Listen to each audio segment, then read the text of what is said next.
this. I like the I wouldn't be able to coloring. pick it up myself because I have no Starlanders. Well, me neither, obviously, but I don't know if the colors shine through, but it does look really cool. Nice. I'm ready for this game. I think this is going to be super sick. This very well could be one of the best games that we're going to have on the stage. Secretly, I think it's going to be a bit of a banger. We'll get into it momentarily, but I am absolutely fired up for this. Aurora up against Astralis. We're not going to delay any longer. Let's get into this one.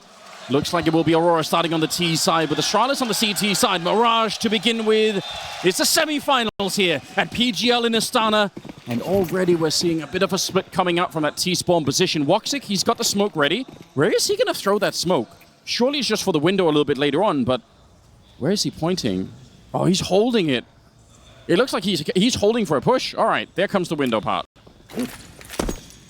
A slow start, but it's slowly coming together. There's that window smoke. Astralis holding position everywhere at the moment. We look to have an ace split on our hands. Yes. It might be quite doable to isolate these CT defenders of Astralis. Yabby's going closer to T-Rap. He's going to find the bomb there. And he's going to get flashed in. The timing's a little bit off. Didn't spot the bomb, though. But now they surely know what's up. Yeah, they do. I think they're getting the read on it. HOTU, you could see he's looking out for the Palace. He's worried that someone could be showing up. It's down to get the opening kill of the semi-final, but WOXIK with a lightning-fast return. The P250 being crept up onto the A-bomb site. stavn goes down, and this is looking a little bit better here. Aurora recovering the round, getting the bomb planted. There's nobody there that can stop it, and look at the long flank that's coming in. MIBR. And not a dagger to stab them in the back, but a Glock will probably do even better at this stage. WOXIK, just stay alive. Wait until MIBR is here. It's a couple of seconds away. They should be able to win the round right then and there. HOTU, he drops as well, and here comes the backstab. They were not ready for the Danes. Shut down. Device instead to drop, and they only lose Jota. Really well put together round. And one of the things about a round like that where a lot of players on your T side are dispersed, we saw the bomb alone, for example, is that can go wrong. But once you get through, past that danger point, obviously, it starts to get really difficult for the CTs unless they are somehow able to stagger or slow down one portion, but it was just too difficult. Astralis didn't get the info in time to be able to figure it out. The only attempt we saw at that was that pop flash to T main, but it yielded not really all that much. And so that's a great start there. So if you're on the T side and you're already feeling your strats pay off from round one, it's going to feel good there for MIBR and the boys on Aurora. That was such a relaxed kill from WOXIK. The timing on that peak, the fact that he took an extra second to actually get the headshot, that looked really sick. But yeah, I mean, Astralis also playing so far back. Apart from the ramp position, they were really far back on the map, which did allow Aurora to get the bomb planted. And I don't know, Astralis, I think, were hoping to get more out of the USPs. And I mean, it's not even that bad. Like, if they had, it would have been a different round. They do invest into this one, which is pretty aggressive and potentially also quite risky. Yeah, and Xantares now one shot away from dying from the scout. Even a Deagle is pretty lethal now to Xantares, the star rifler of Aurora. And I love it. I love that we have 4 Deags, oh well, 3 Deags, and a Scouts. Slowly but surely, mid is being taken by Aurora. We can see that the bomb is making its way through the B apartment, so they're looking at the speed split onto the B site. Ooh. You need that shot. They're creeping closer. And you're absolutely right. The B-split is going to be coming in. Xantares turning the corner. It's so close. That could have been the kill onto him, and maybe that would have given them an AK and something more to work with. There is a bit of a stack still building inside of the bomb site, and it doesn't really look like Aurora are ready to walk away from it. They might do a good job right now. The mid-calling here. MIBR, look at him. How smart he is. He's investigating. They've called it up. They need to be a little bit quick with it, but I mean, if they can just get to middle, then they can kind of run there without any interruptions. This is so smart from Aurora. They might still win the round if they push the B bomb site, but it's going to be a real struggle, whereas now, it's just a clear path to a bomb plant. And Astralis can save the guns into the next round as well, so it's a situation almost where it benefits both teams to an extent, because Astralis, they're going to have nothing in the next round. So it would be pretty great if they can hold onto some guns here, but there is a Mac 10 to throw at this. Bacardi's going to be making his way forward. Device! Oh no, he can't get out in time. He did get a tag at the very least, but now Xantares laying in wait, only with 2 HP, but is going to take another gun away. So, I mean, That's terrible for Astralis. They're carrying very little into the next round now at this point. And having that happen after they've made the choice to save is just always extra frustrating. There's no question about it. I'm curious. I mean, again, it's obviously a calculated risk. Astralis know how this works. But it does mean they're going to be delayed in picking up the rifles on the CT side. Centaurus goes up to the bomb. It's a bit of a shame, but not a really, really big deal. I do think having Centaurus kind of get locked into the game early on is going to be very important, because I don't think there's anyone on the Astralis side that can really stop Centaurus. You know, on a one-to-one basis, if he's playing the best game that he can, then that will be a really huge problem for the Danish side. There's no question. Certainly. Everybody on the stage, laser focused. It's a semi-final, playing for that grand final position. Quick drop there into the underpass. Centaurus, well, he's going to get a test here. Multiple players, and he's alone. What can he find, Centaurus? With that rifle, the AK, the spray comes in, but it's a fast trade there from Astralis, and that's an AK to be collected. We're speeding things up here for Aurora. Straight out of the Palace into the P250. Jota takes the A site. That's a very nice attempt. The flash in to try and take the fight. The timing is actually really good for it. And did he pick up the AK? It's hanging around in the window right now. It's good flash there. Swakadia, another one of the very dangerous players on the Turkish side. HOTU and stavn, and I think holding onto the AK, best case scenario, which is not going to be permitted either. So really sick for Wakadia. 2 kills with the MAC-10. He can now recover the AK, so he's just made a little bit of extra money for his team. Aurora, it's a very good start. 3 on their side. And Astralis, they have to sort of limp into the first part of the half here. Again, every pro team has tried this, so it's not like Astralis are going to be super panicked right now. But obviously, I think the mood is going to be set in this next round. Yeah, are they chanting HOTU? It sounded like it's the case. I think that the crowd has certainly been primed for the HOTU chance. I'm sure we're going to get a lot of those. Okay. But indeed, Orb coming out onto a device straight away here for Astralis. Window smokes there from Aurora, of course. Cat smoke as well. We're going deeper here. Yabi moving forward. Smoke blown open, looking for the play. Gets a ding, gets to shoot 1 bullet. It connects with Woxic's head, and stavn is coming as well to perhaps find a finishing blow. But Aurora, they're voiding the position. They're going to regroup here, it seems, into the B apartments. There's 3 players there already, and Woxic might be left to lurk. I mean, Astralis have a weird choice to make at the moment here. They're not really holding B. They are holding middle still, but they have very little information. They still really don't know which it's going to be. Stair is at the ramp, kind of, but he doesn't really want to peek it all the way here. And now that the grenades are going in, it could be a very fast save call here for Astralis now. With that kill, it might change, but HOTU goes down straight afterwards. The bomb is up there on Madja. All right, he's making the jump down. Just a little bit of worry. I didn't want to see him trapped up there. But I think saving is, well, they're going to go for it here, but I would say it's not a good idea. Nice shot from Device, connecting with the second one, but I think they're just getting trapped in here. Woxic will find an easy kill and take down Device, and with him the AWP as well. They're going to have to make a bit of an escape, so wow. I must say, I don't mind the idea of blowing up the smoke at top mid for Astralis to push into that position, but I think Yabi runs way too deep with that play. That's the kind of play that is, you make it so that you get the, you get someone caught right at the corner. When you have to keep pushing that and extending that fight so deep in there, I think you're setting yourself up for failure. So not a big fan of that. Astralis, very slow start now. I totally agree. It's one of those spots where you're in, that's the play, but Yabi's thinking, oh, we've invested, I have to get something. But sometimes their pacing's just not going to allow for a kill, and that is the exact example. I think that's a great call out. And we're going to see what adjustments we will find from the Astralis side as they continue to fight back in this one. But it's certainly not a great start. And Aurora with so many great calls, decisive mid-rounding, and I like, again, the switch up of the pace there to catch Astralis. But also, at the same time, I like that Astralis got aggressive in mid. I think that's a good sign. Just to get the 1M4 pistols on the rest here.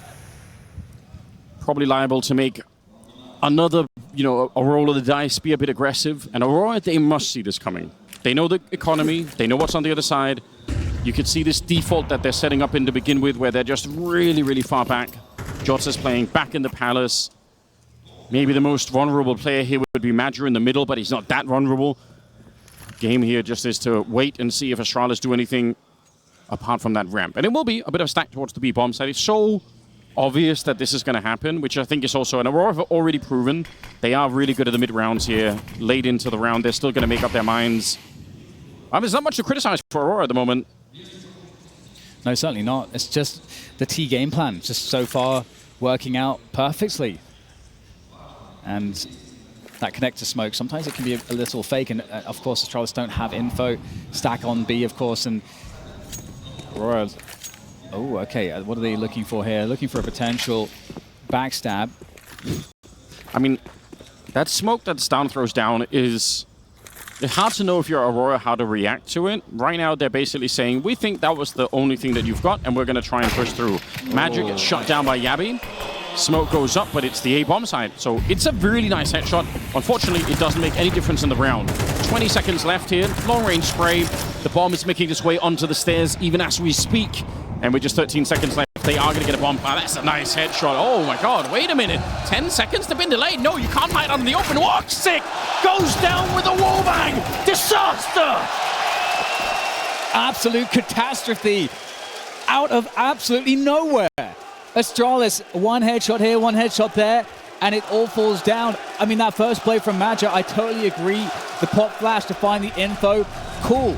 That allowed the team to go into the A site feeling confident. There wasn't much there, but this play from Yabi especially started to create some serious issues. The dominoes starting to fall and the panic starting to set in. Unbelievable result from Astralis, and that's going to get them back in this, Anders, because nothing was going, and now suddenly the engine has been kick-started. Getting jumped into the game like this, you know, that's a round earlier than maybe they should have been allowed to, and it actually makes a huge difference here. I'm blown away. I thought Aurora had it figured out. The fact that they were waiting in connector was just fine. They actually called the bluff. They said there's nobody on the A-bomb side. We're going to be fine. But then somehow it all spirals out of their hands. And now 4-1. It's still a good start, but we'll see what Astralis can manufacture with these AKs and the AWP. That's the big question. If the Danish team can turn it around. There's no smoke in window? That is very interesting. Aurora also not really fighting. Okay, so they might have just failed it. I'm guessing that's what we're seeing. Because like I said earlier in the tournament, if you only throw the top mid smoke on the T side here, that probably means you're going to blow it open yourself.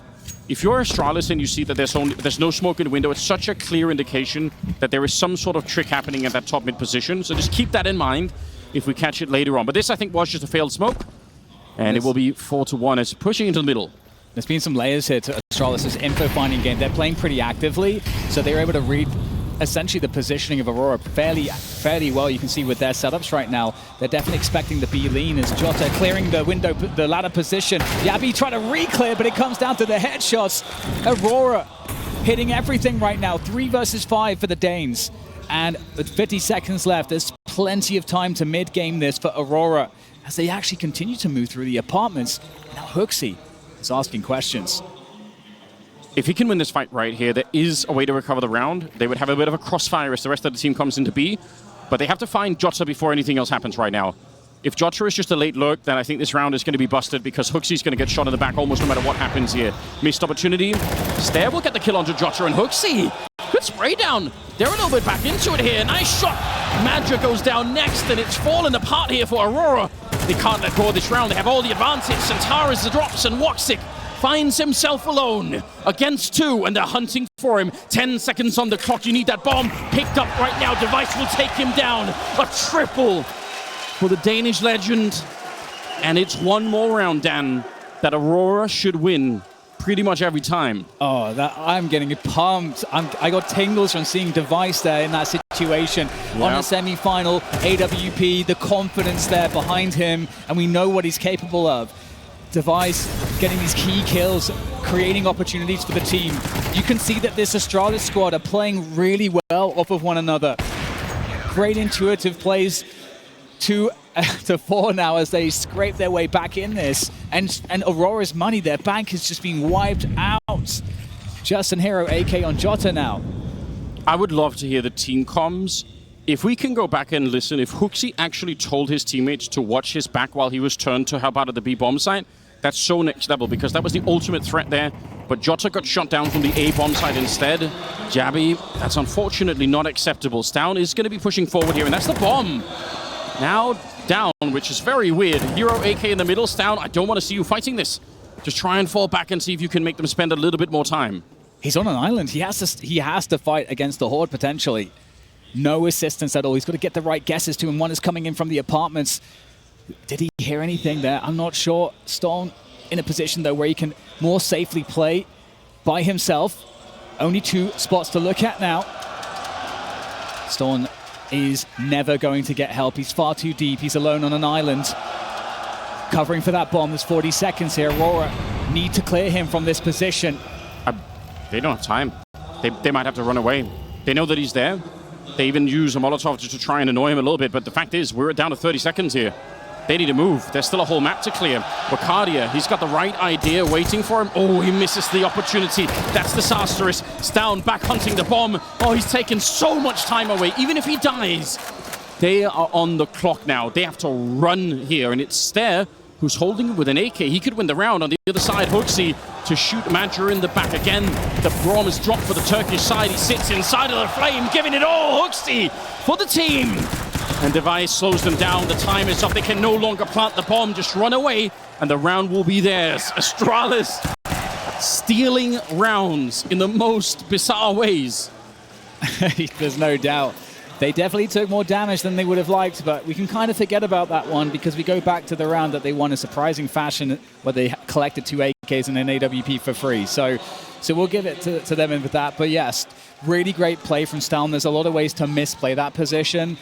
And I think so. His teammates, again, it is impossible to help him. So it's all on him making good decisions there. Nobody can tell him what to do. And he did a great job. 3-4 now. It's also a read from the rest of Astralis because they could have also made a mistake in rushing to help him. And Aurora was set up for that eventuality for the first long stretch of that, right? That's what they're thinking too. And because Astralis essentially stay one step ahead and say, okay, we know you're going to be waiting for it. You know, I agree, it's such a good play and potentially quite hard to do. It would have been even sicker if he'd got one more kill, but still, 3-4. Let's see how this plays out. Astralis, you are right, though, to point it out, too. It did cost them a lot of economy, so tricky position here. I like how we're seeing Astralis not really fearful of mid in any respect, just happy to get out there fairly quick. Santara is trying to find a timing from underpass, taking quite a bit of nade damage there. And stavn under the cover of smoke, trying to find something off the bot flash. A battle of utility here. Device finding an opportunity. Now this one is stuck there, top mid. But this is all delay right now, and Aurora don't have much util left. They've got a single smoke left after all of that. Oh.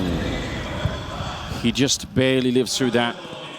4 health left on Stair from the early grenade. I mean, how much longer can he live? That was Stair as well getting challenged. Now Yappy's there to join him a little bit. We're at 50 seconds. It will obviously be a split towards the site here, and they've actually already got Wakadia just incredibly deep into the bomb site here. This is such a rare site. But with the boost and the AWP, I mean, this is a wicked trick coming up from Astralis. I don't know if Aurora are going to be quite ready for this. Yeah, you can throw some smokes and flashes here, but is that actually going to be quite enough? Bomb being planted on the other side, and very good job here for Aurora. Even if they lose a player, I think they're in a prime position. Just stuck there in the corner. They know he's there. Santara on the flank. That was a massive kill from HOTU, dealing with that player. 3 versus 3. Woxic from Connector is really hurting the efforts now, but HOTU's keeping a chance alive. Woxic going for the peak, sliding into the angle, but Device from the side coming in at the crucial moment. Onto Jota. 2 players here for Astralis. Now they know where he is. Can a headshot be found? It's all, the head gets connected with Jota down to 2, and Device finds the finish, but the round is over. But at least the damage has been done and the AWP has been saved. There's some kind of consolation. It was curious to see Astralis not go, because I think they had the smoke on top of the bomb. They had the kit on Device. I'm guessing they just had no idea where Jota was, and because if they had known, they would have gone straight for the defuse, I'm fairly sure. But they must have thought that he might have even been hiding inside of the smoke or something really crazy, so they just weren't really sure, unfortunately.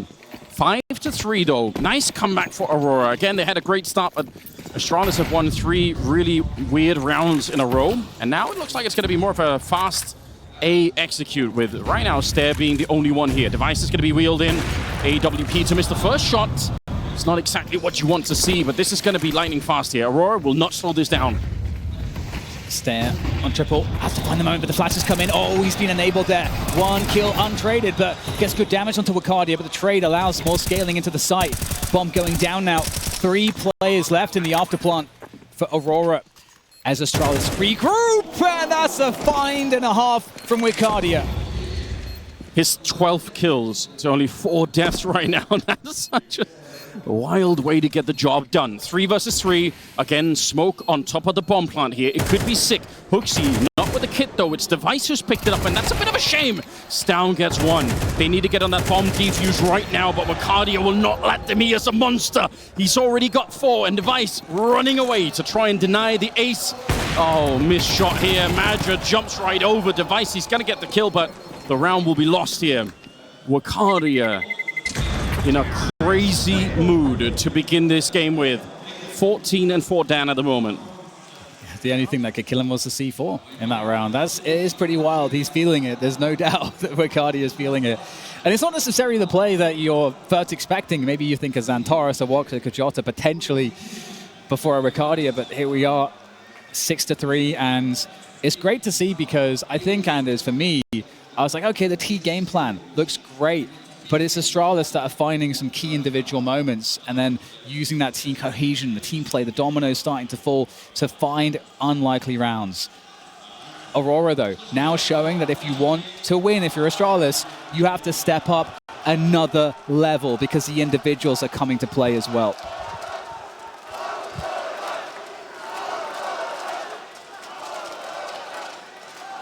The money is, and has been for a minute here, the thing that really holds Astralis back.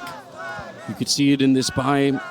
They're going to have the AWP, and I mean, that is something to play around, especially because Device seems to be hitting some pretty decent shots right now, but for everybody else, it's another one of these buys that will invite more aggression on the CT side, because you have to make up for the fact that you've got MP9s and a FAMAS.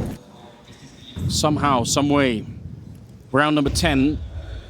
Xantares has got a Mac 10, which is kind of interesting. There is only 1 helmet on the CT side, so that Mac 10 could definitely be an annoying weapon to be up against. Even Jota on the Galil is, that Galil is now just kind of an AK with more bullets.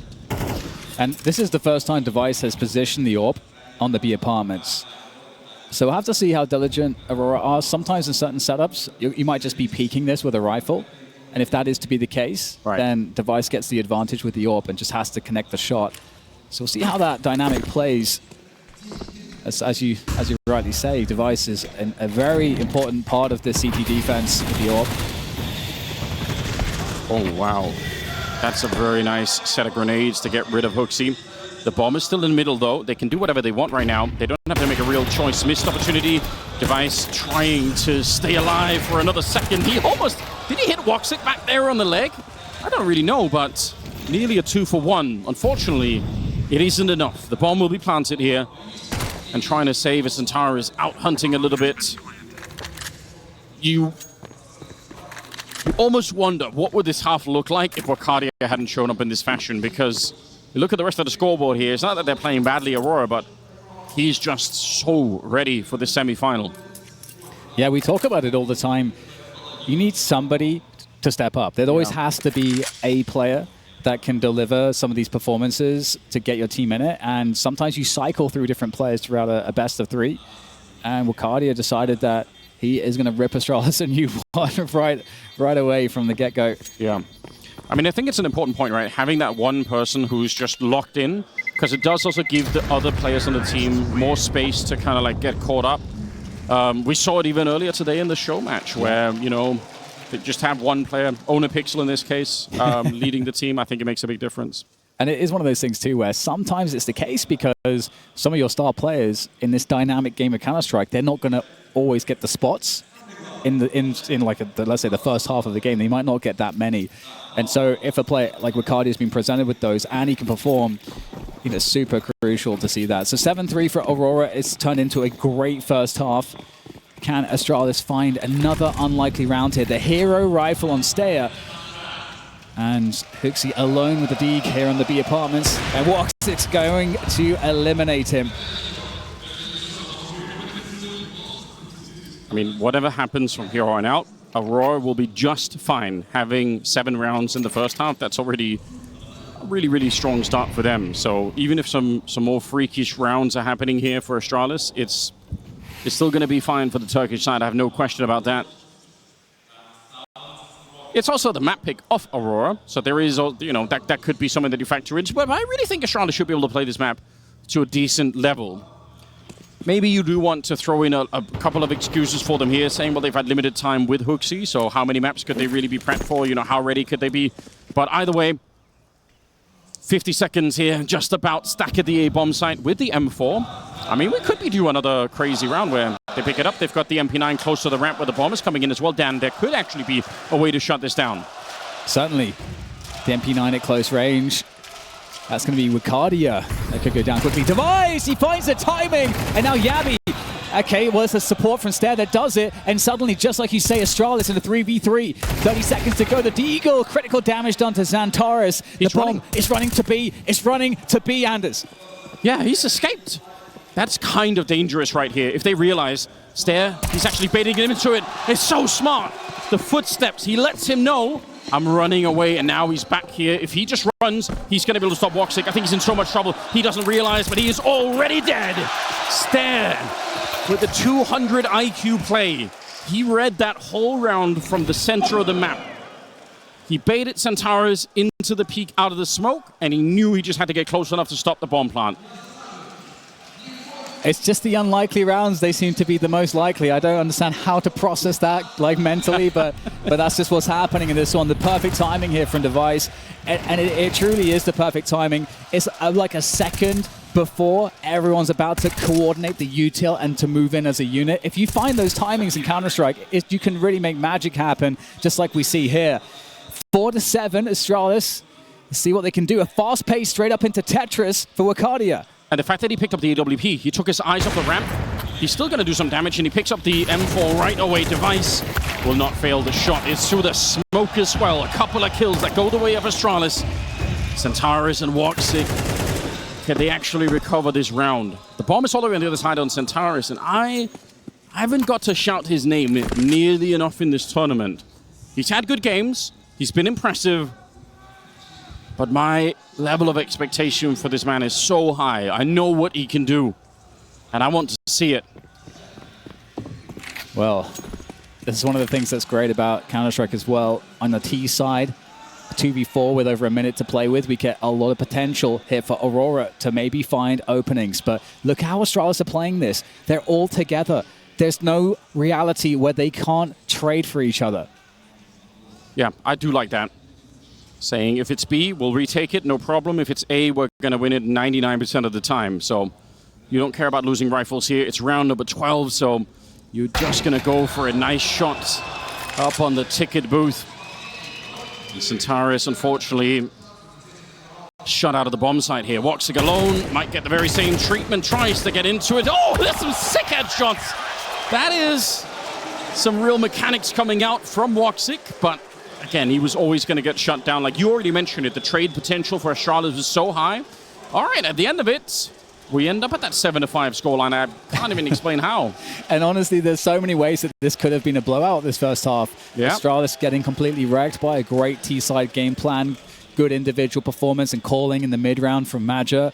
Obviously, we mentioned Wicardia a lot, but they somehow managed to finish the half with 5 rounds. And despite being behind, it's kind of a weird dynamic because I feel like Aurora's camp, they're going to feel disappointed that they didn't get way more. And yes, Astralis are like actually pumped. And you could see it there for the moment. The vibes on the Astralis camp looked a lot better from the outside. So interesting stuff here early on in this semi-final. Yeah, it is almost the case that you almost end up sort of suffering from success a little bit in those moments where, you know, 7 is great. It could have been like a 10-2 first half in favor of Aurora, if we're being totally honest. So Astralis might be happy getting 5 rounds, get into the second half here. Let's see how this one plays out. Pistol round is going to be coming up. If you're just joining us, then you're a little bit late, but that's not the end of the world. It's the first series of the day here. Semi-finals in Astana. Astralis are playing Aurora. It's the first map as well. So there's a lot more coming up. Smoke into the window, smoke towards the bottom of connector as well. Astralis looking to put some pressure on. It will be an A hit here. Zantaris trying to find something, but very nearly dies. Pace from HOTU there clears that ladder in very quickly. They're faking B. Back. Those 2 smokes suggest it's going to be a B hit, and that's why Aurora are stacking the B bomb site. Woxic's the only one here, but... Oh, there we go, at range as well. Taking him down. Oh, no! He was back around the corner! I don't know, I was going to say netcode, but we're on land. I don't know how to interpret that one, but hey, 4 versus 2 for Astralis. Aurora now on the back foot. However, Zantaris, you said you didn't get to scream his name enough. 20 HP, it's going to have to be all headshots. And Jota is not looking the right way. Just the jumping headshot from Set, just because. Why not? Get the star points in there. And now Zantaris, it looks pretty hard with such low health. And they know now precisely where you are. Oh, just to make his health even lower, just a little knock on the side. Yeah. 6 HP. Some money from a kill would be kind of nice. Zantaris can find that. I mean, yeah, whatever you can get, especially if they themselves want to be aggressive. Remember, Astralis bought in the second round after losing the pistol. Nice shot from HOTU. 3 kills in the round, but that wasn't even the best thing HOTU did. The best thing HOTU did in this round was obviously the strategy of throwing the kind of smokes you would throw if you're going to be going fast catwalk into a B split. They did go 2 people catwalk, and so they know that it feels like a B split. It feels already like it is, oh, people can't walk, yeah. Got the right smokes up and everything, which means Woxic is alone over on this side. Really, really just a nice play for Astralis. I wasn't lying. He was around the corner. Well, let the devs explain that one. They won't, though. I mean, that's all that matters. That's all that matters. A few MP9s. 4 MP9s in a scout. And no B defense. That's really scary, yeah. But if we talk about this, you stack it, you can just recycle those into the next round, as otherwise they'd have nothing. So easy side take for Astralis. Good call. You know, it's kind of a gamble. A lot of the times, it's hard to predict. And a big difference from how Aurora played this kind of round, where they really felt out what the defense was like and ended up, recalling the B hit into an A split instead and everything, which both options have risks. Going slowly can also mean you can get slowly punished by the scouts and the deagles. Going fast means you could be jumping into a stack. Like there's no real solution that works every time. Otherwise, the game also would be kind of boring. Exactly. Yeah, I think that's a great call out. It's like we'll pick the right option. And sometimes also, if depending on like the emotional element, the context of the game where your teammates are at, if you're in a slow round, it does introduce a fear element where anything that goes wrong, it can be kind of hard to now kind of make a call and recover that. Whereas if you just go in, everybody knows precisely what you're doing from start to finish, and everyone just gets to path their way into the site. And even if it's it's a brawly situation, at least you just get to have that, as opposed to having it fall apart slowly, which actually feels horrendous. So yeah, like you said, there's trade-offs. There are a lot of trade-offs, no matter what you do. I like it as well because there is a limited time that these guys have had together on the Astralis side. So I do think, having this kind of call, I think it does work out better for the team. Like they're going to feel like we're really up and running. Like the momentum is back with us. We're going to be sick. And they're heavy into the apartments here, the B apartments. And for defense, there is Major with the contact on the site, and then from distance, Woxic with the scout does get a connection on the hooks. He softens him up for Major down here. And can Astralis get out quickly, or will they abandon this one? They're going to run it back, and in mid, you've got stavn, who's been holding the ground. So there are options, and this is exactly the situation we talked about, Anders, where you lose somebody early. Yeah. Now you've got to regame this into the mid round. I would say kind of a classic situation of also where they throw the smoke for the market, but they actually jump before the smoke lands, which means the scout gets the tag. The MP9 has an easier time of getting the kill. And Aurora, once again, reading this one very well. They've got a single smoke on Jota. He is a top mid, so that's not really going to make a big difference at the moment. It'll probably be down to Zantaris and Wakadia, both of them. That's a lot of bullets, and the doubling up in this position now. There is a Molotov on device. We'll see if they get to use it. Flying Mach 10 to take down Centaurus. But Wacadia's position is known. He's so good, though. Back with another kill. Almost had that one if he had bullets. I think he would have had it on step. The flank is coming in from Jota. Should be enough to seal the round. Only 30 seconds left, and Device finds himself in a bit of a clutch. He's found the first one. But without his knowledge, there is a second flank coming in from the Palace. He's already been tagged up. It just got a hell of a lot worse. And here comes the shot in the back. Madja able to steal it away. No clutch being allowed for. Very nicely played. And that's because of the saved, you know, SMGs and the rest of it for the previous round. Exactly. And it's really interesting, too, because there is a timing window after the call comes in to abandon this B hit, where for Aurora, they could be like, okay, they could actually be re-hitting and waiting for us to rotate. And so there's like a certain expected amount of time that passes where you're like, okay, we are pretty sure it's not a re-hit. But they didn't actually care about that. They took mid-control and figured it out that way. So amazing calling in the mid-round from Aurora. 8-7. It's a full gun round here. Straight up A execute. You guys all know what this looks like. We have Centaurus and Jota pretty close to it here, but already Astralis actually powering onto the bomb site. So far, so good. Bomb is a little bit further back right now, so it won't be an immediate bomb plant.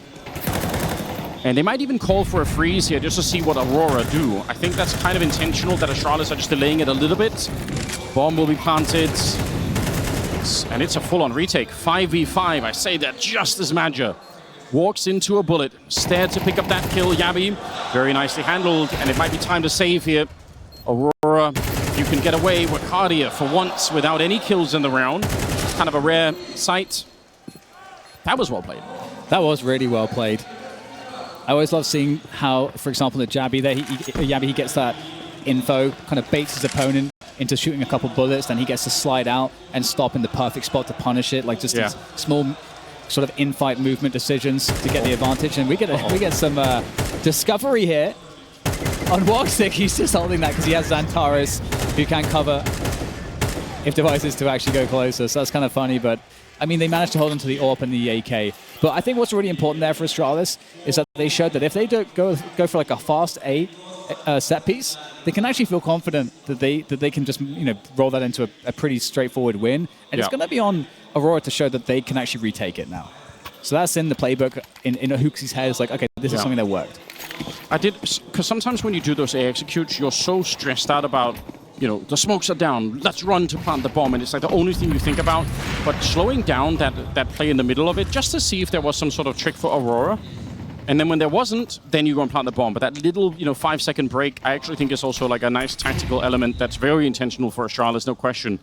I think Wacadia double scoped, so it was actually pretty telegraphed that he was in this spot. So you can see that. Throw the flash to like try to aid the escape, and Yabi's even predicted. So Yabi's really understands what's going on there. Yeah. Yeah, you can't be doing that when you're close. Speaking of scopes, I didn't realize there's double up there. Yeah. They have another one. Oh my. Term Danish dynamite, sometimes thrown around in sports in Denmark. That was it's typically not how we try to, bring it up. Smoke down to the top of connector here. Potential window look coming in from Yabi, which could be very, very powerful. If they can get rid of Centaurus in this position, then it does leave the shadow position that I think it's Jota playing in very weak. But WOXIK, that's a shot to start with. We're down to 40 seconds here. They need to go right now. Centaurus already dropping a bit low. They've got Yabi in the window, but that doesn't matter right now. Stairs got the bomb on his back, or at least he had it. He was still alive. 30 seconds. And a flash to set it up. Device just barely surviving the encounter against Centaurus. WOXIK holding onto the site here. We're down to 20 seconds. They need to get onto the bomb site. stavn, how does he get the kill? 1v1. And picking it up. That bomb is right in front. stavn, he's very low on health, and Wacadia knows it as well. Looking for the hunt here. The grenade, trying to push him away, but might be a bomb plant, Dan. He's going to be able to get it. Oh, he's going to go for it. Oh, what a headshot from Wacadia.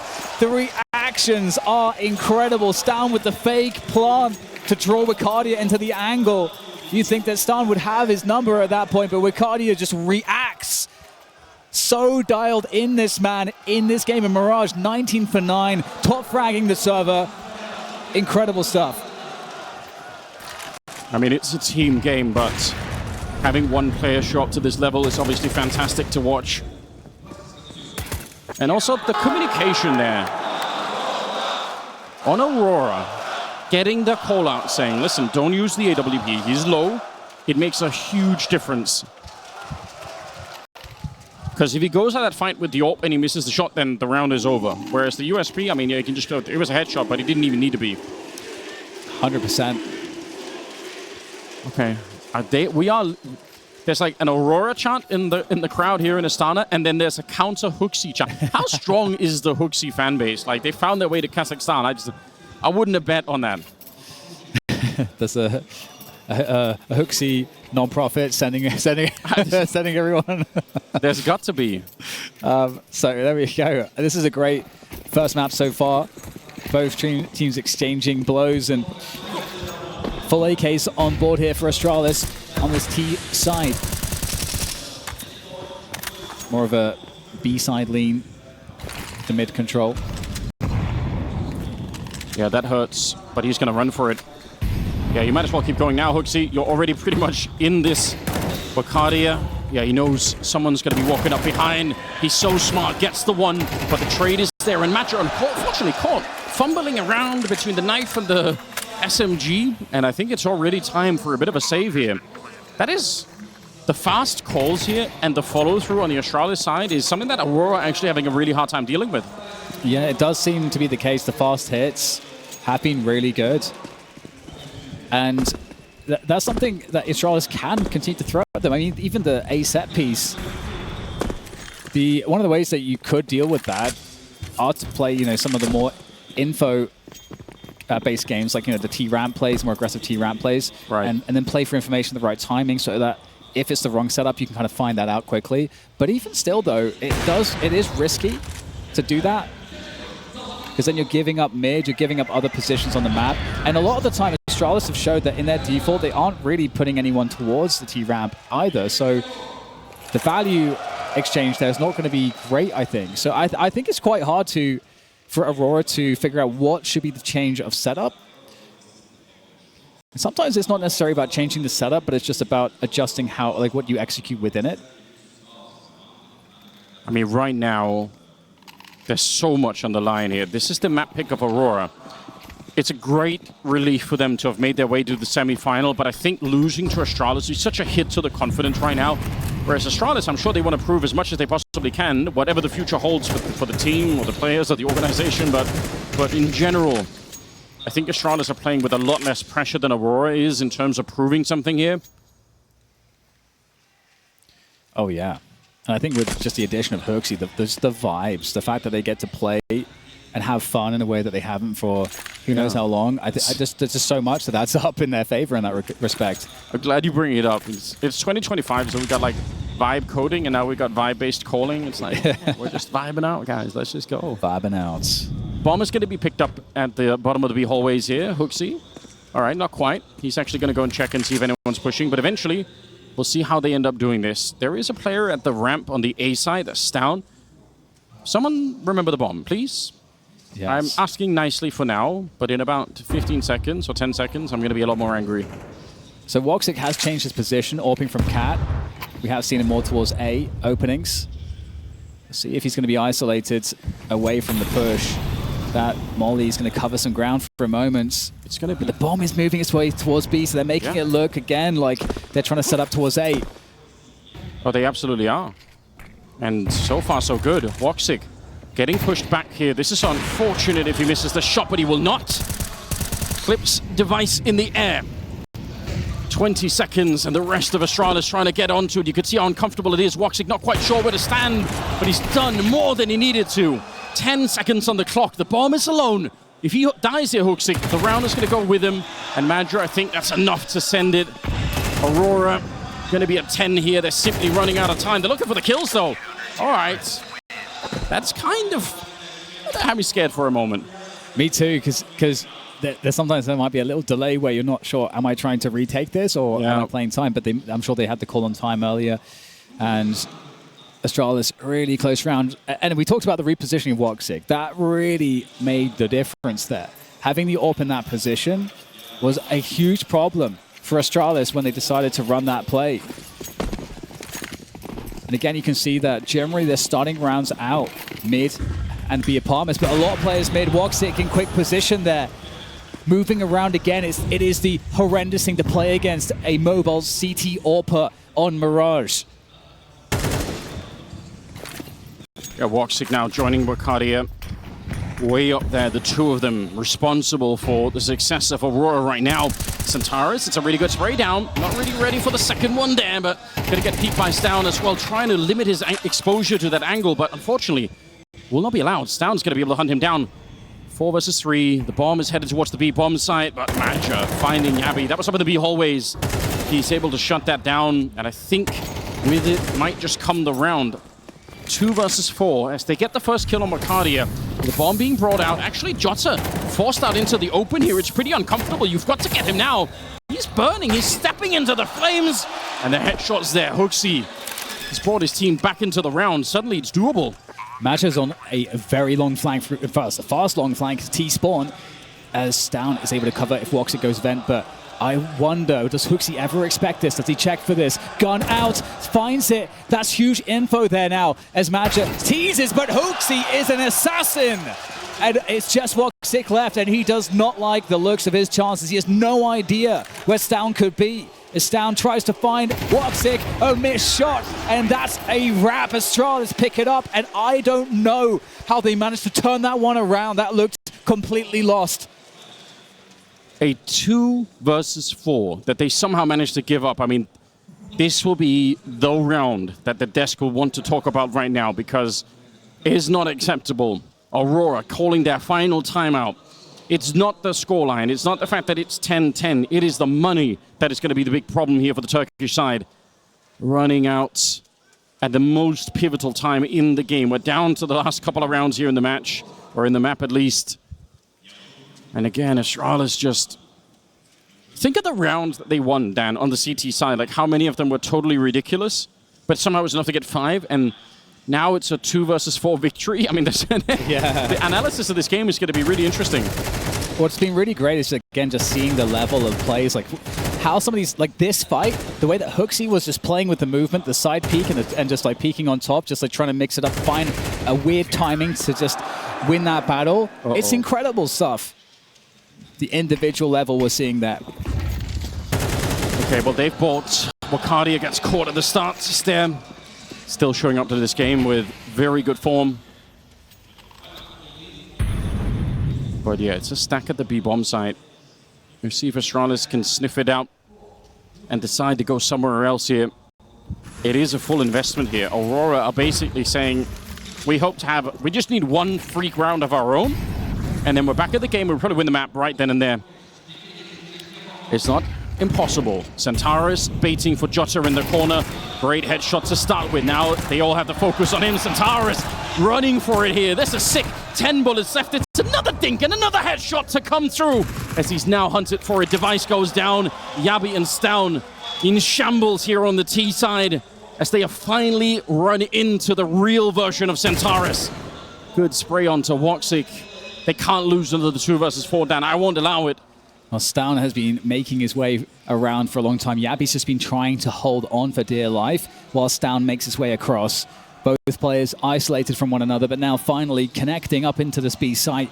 30 seconds to recover the bomb, and essentially what that means is kill everyone. And there's one spot in through the window. You know you have to take that timing. And now Yabi, he's lost his only chance now to win this round, and he's going to give it up.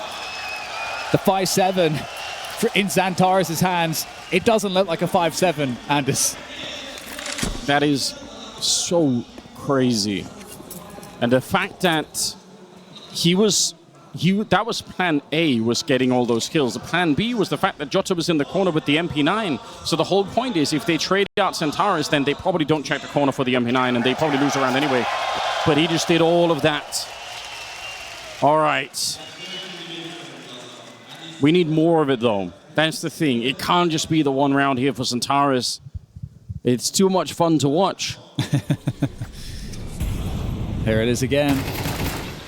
Not even spamming, you know, just I shoot heads.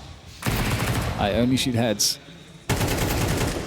Really well played by Xantares, but Astralis, we might see that A set piece again, but this time we have Tech 9, so the ability to spray through not as good.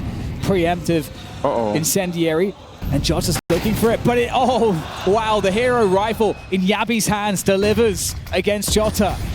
Okay, well, he's going to be tested again. What have you got for us, Xantares? He saw the jump out. There's the headshot. He sprays down 2 in quick succession. 3 versus 3. But that's still pretty dangerous here.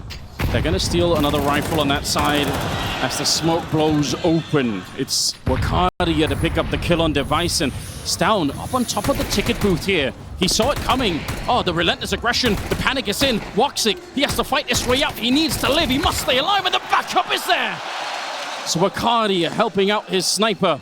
And no bomb plant has happened yet. Stare finding himself with a lot of time on his hands. Could he really clutch this one? Oh, the rating says yes. But he is at a heavy experience disadvantage against these 3 players on the other side. Just holding the line, waiting for them to make the mistake, and they've already given him one. That's huge. That's the AWP. I don't know that will be collected necessarily in this situation, but the most dangerous thing here for Stare in this situation like this is the AWP, because he can't flash angles. If someone's posted on him with an AWP, he's just going to die. And Aurora playing it safe. They're thinking that maybe it's just going to be a re-hit, but it's actually going to be Stare in a 1 versus 2 after plant here. There's no one that can stop this. Oh, he's going to go for the plant. He'll get at least that much done. Major is already in the market, but I think smartly he's waiting for Woxic to get a bit closer. Stare, the peak is right. He gets the first one, not quite sure. Woxic on the other side, he's so low on health here, Stare. He can't miss it, but he spins around and Woxic shoots him in the back. It's such an epic attempt from Stare, but it won't follow through. The Turkish side will survive a bit longer and extend their lead now. Oh man, the timing there. It's such a 50-50. Heartbreak there for Astralis, but they've been fighting really hard the entire time. We haven't really seen either team take all that much of a lead since the first half of the first half.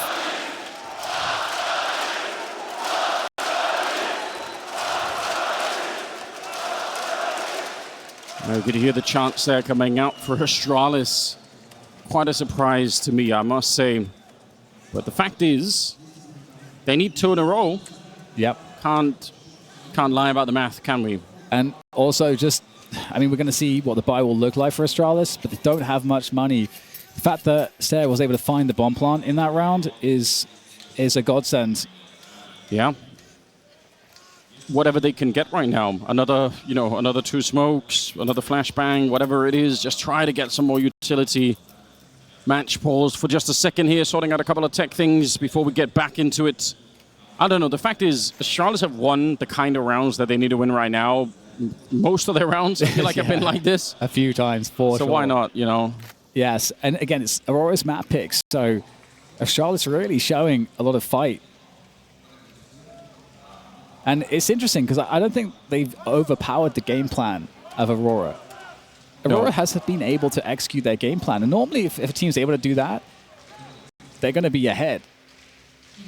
But it is these surprising rounds where we're seeing just the scrappiness of this Astralis lineup, the chemistry, the vibes that have really carried them through some of the difficult times. I mean, the calls out of HOTU. There's been so many rounds where you can see his footprint on the game already, which... when people talk about good in-game leaders, that's what you're looking for, right? That's the thing that you want to see when you watch a team play, is whether or not they are actually making those rational choices, whether or not they're actually coming up with a good idea just when they need to. And I mean, HOTU he's hitting a high level at the moment. Whether or not it's enough, I mean, that's the question. I think one of the big problems that they have right now is just the fact that Woxic and Wakadia are playing such a crazy game that it's been very, very hard to overcome. And now that Xantares is also at least getting warmed up a bit more, it just won't get any easier. Yeah, that's a great call out. We talked about Xantares and, when will he appear? And he did in these last few rounds. Here it is. Some extra util for sure. Just 1 AK-47 and a bunch of nades. They're going to make it look like an initial A set piece, but 3 players, including the bomb, are in mid.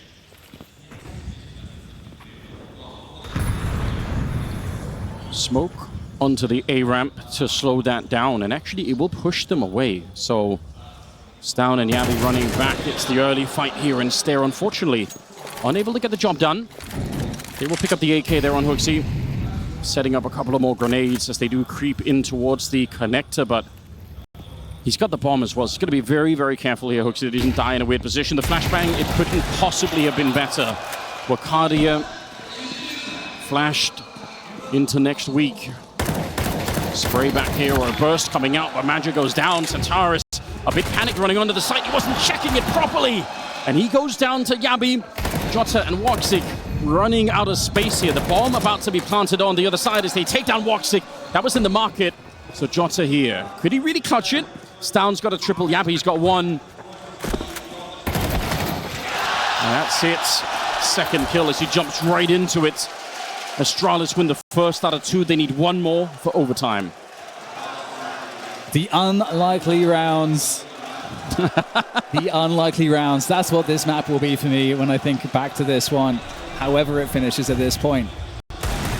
Indeed, a perfect pop flash. And Maja, it's so much pressure. You got to get at least one there. He did. Jota just not quite ready for that position. Here we go. Oh my goodness, the buy from Aurora is horrendous. I love it. Scout MP9. I mean, we've seen them win this round before. The 5-7 in Xantares' hands. And they're doing the same thing, by the way, just that you bring it up. They had the double position in the corner. They're going to be shuffling away a little bit here, and they're going to realize now it's problems. Wakadia.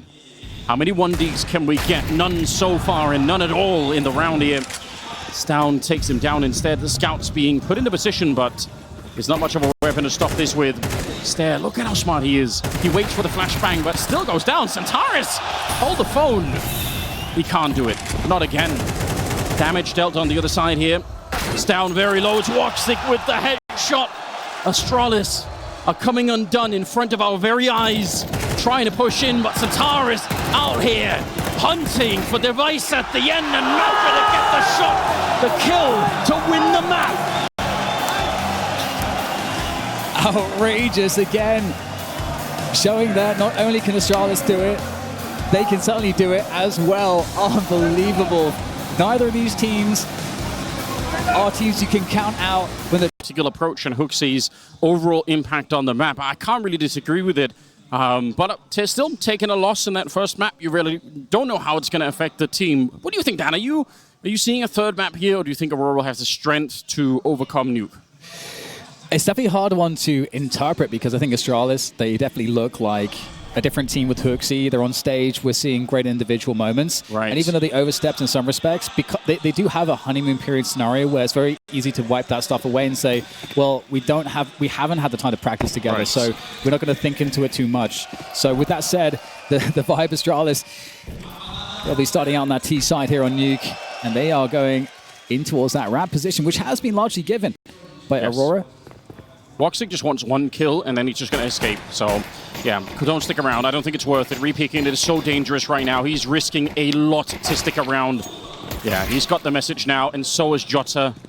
Centaurus going to be rotating down. Maja is already here. That smoke, though, he can't really stop them from planting, and he certainly can't get the kill either. So very sloppy fights out of Aurora. I actually don't like any of this.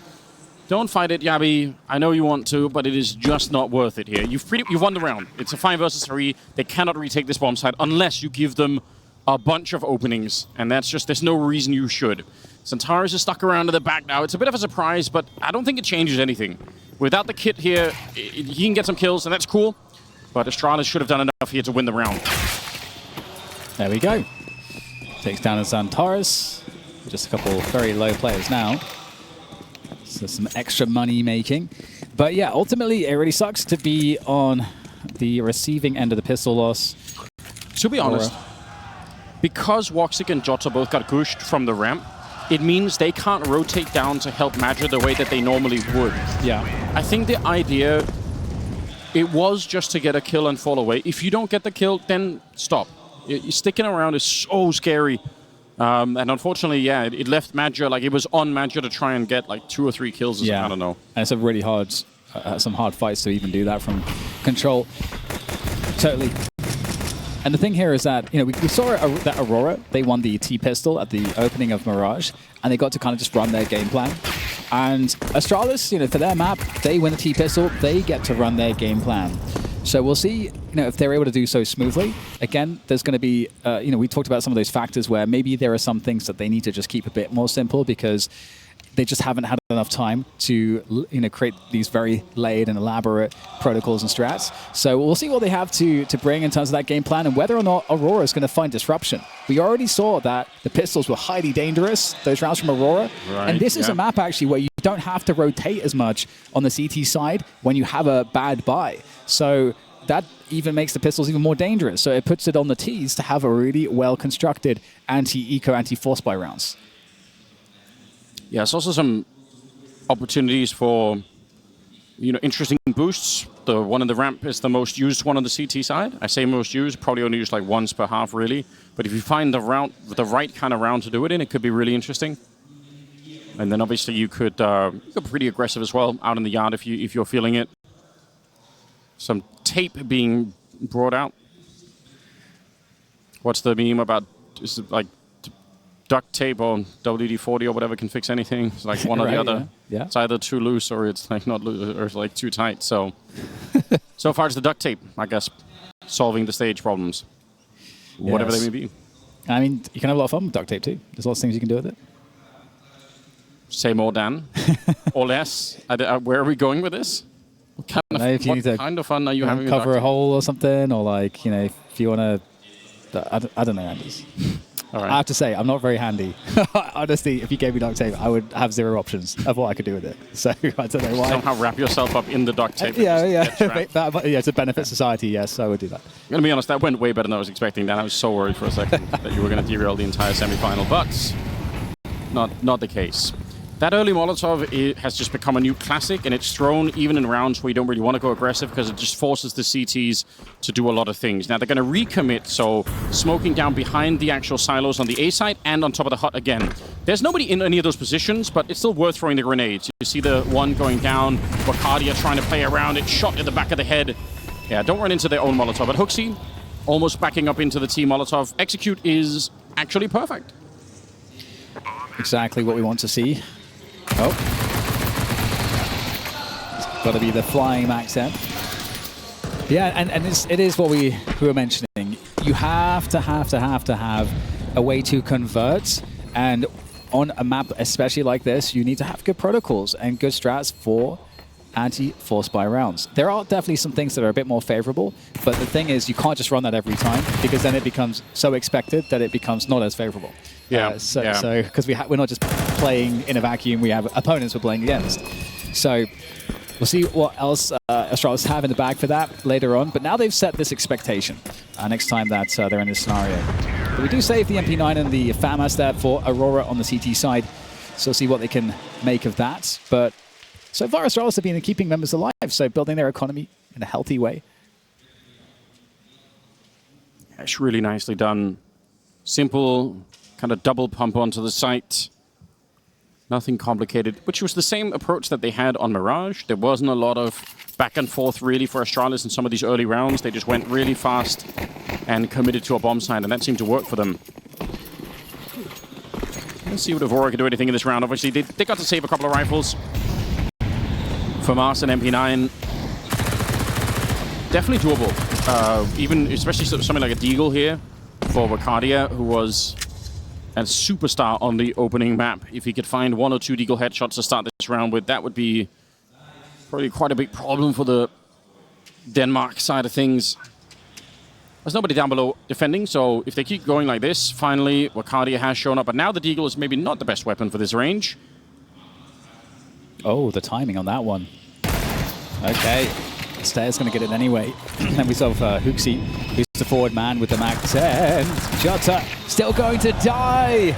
Oh, disaster strikes. That could have been a kill, but still might not have made too much of a difference here because Aurora totally locked out by util on this lower side. So once again, Astralis finding their way fairly quickly and efficiently onto a bomb plant, at which point Aurora have 0 options. Yeah. Being hit by the HOTU 360. That's a yeah. That's gonna hurt. That's gonna hurt the confidence. And I like the financial discipline here from Astralis so far. Just making sure they don't appear on a Caleb Hammer video sometime in the near future. True. Who wants financial stability, like, you know, responsibility? It's boring, isn't it? Okay. Right. Momentary truce. Ooh, but as he turns around, stavn. Oh, man. That's the downside of reacting to the crowd. Yeah, you cursed them, Dan. Why are you doing that? Okay, well, maybe there is a future on a certain YouTube channel then for HOTU. Get the kill. Honestly, not bad. Trying to make it a bit more expensive, get rid of a little bit of the armor. It's not bad.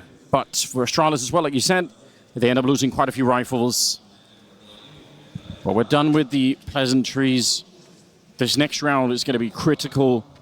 There's a taste of what Aurora will look like once they have rifles. They got the AWP and WOXIK, and that is in itself something I'm really curious about. Also, HOTU with the MP9. How fast is he going to be here?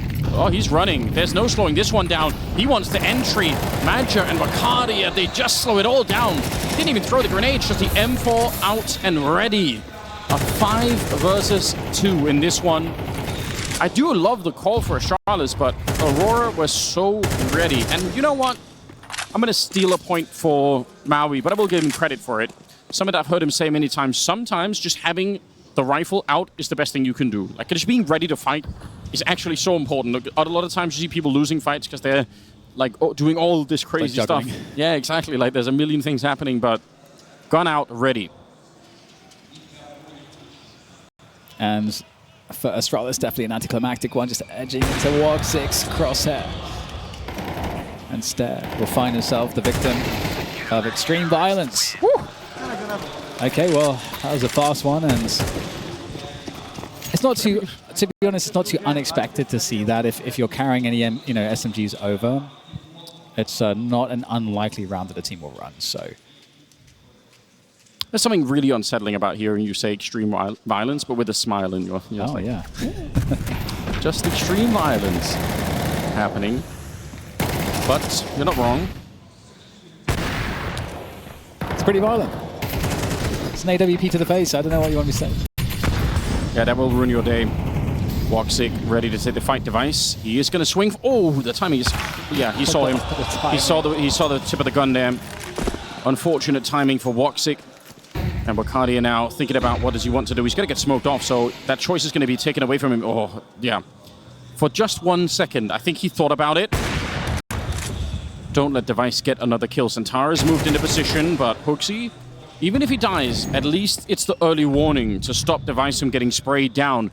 Jota, giant off angle here that actually Yabi is going to be peeking. He gets the headshot and keeps on running. Oh, they've traded places once again. Vacadia, does he know?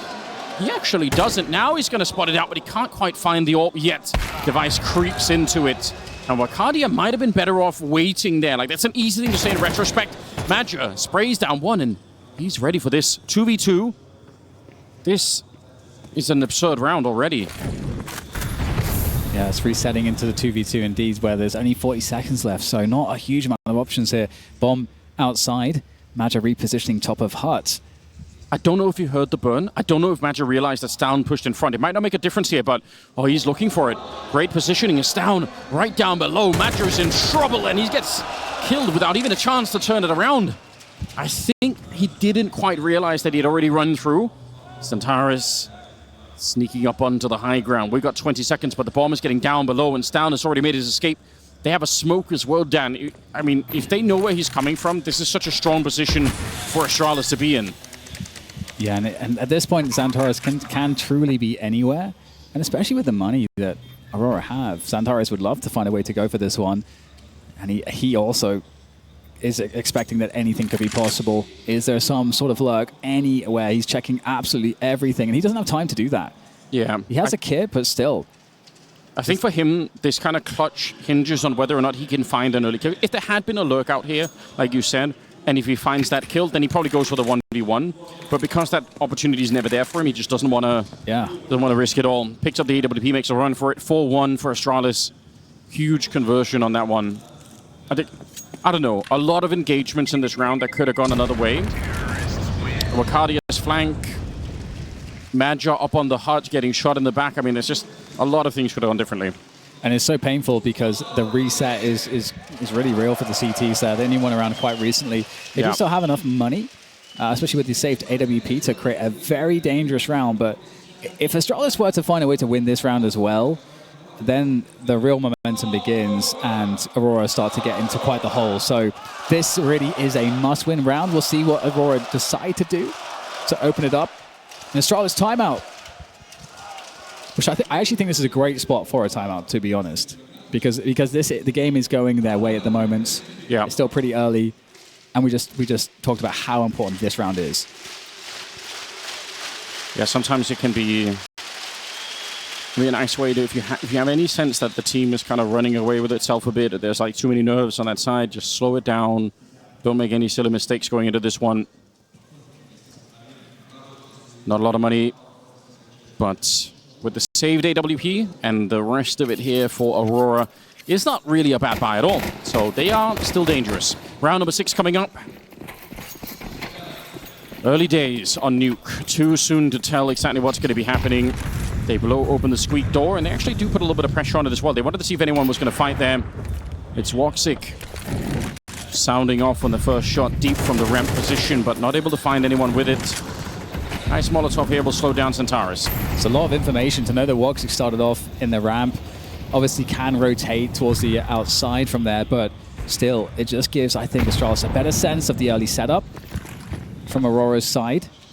And they are swapping players around. WotZik indeed outside, but he's not going to be able to see anything. So Stair can go down by himself, and Aurora have to respect this. Centaurus, the man to cover for it, that early smoke. In the meantime, Astralis looking to get through into this ramp position. Smoke is in place, and Jota's going deep here. He's going to be on the receiving end of a lot of players very shortly. I think HOTU's position is going to be very interesting here. If he can find a kill outside, I think it'd be very hard for Aurora to read, because it might feel like some sort of mini-split like the one that Maui was talking about. But Stair is down here looking. It looks like they're setting up for some sort of a B-split, but it could be anything. They could still fall back from the ramp if they want. There's nothing is guaranteed right now. Astralis are keeping all of their options open. Nice dink. WotZik swung into it. stavn ends up going down, and the bomb stopped. They're falling back into the A-bomb site. Madja calling it before they even get there. Such a sick hold. And with 20 seconds here, if Yabi dies with the bomb, the round is over, and he certainly will. Wakadia ends up getting traded out, but HOTU missing the spray. That was a big opportunity, and he's not ready for it. Essentially impales himself on the Centaurus M4. It's one way to do it. I know you want to add bayonets to this game. True. You've mentioned that a couple of times. We already have them. We just need to put them at the end of the guns. That's true. That's true. But this was honestly right away all the way to the end. Not necessarily a bad call for Astralis, but I think the forward positioning there for Madja it's such a strong counterplay to what was going on. Yeah. That fight there at the end with Madja, that's labored, but into the next one we go, and more outside presence here from Astralis. Bacardia testing the door.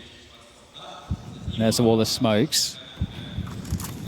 They still just the pistols ultimately. HOTU with the Galildo.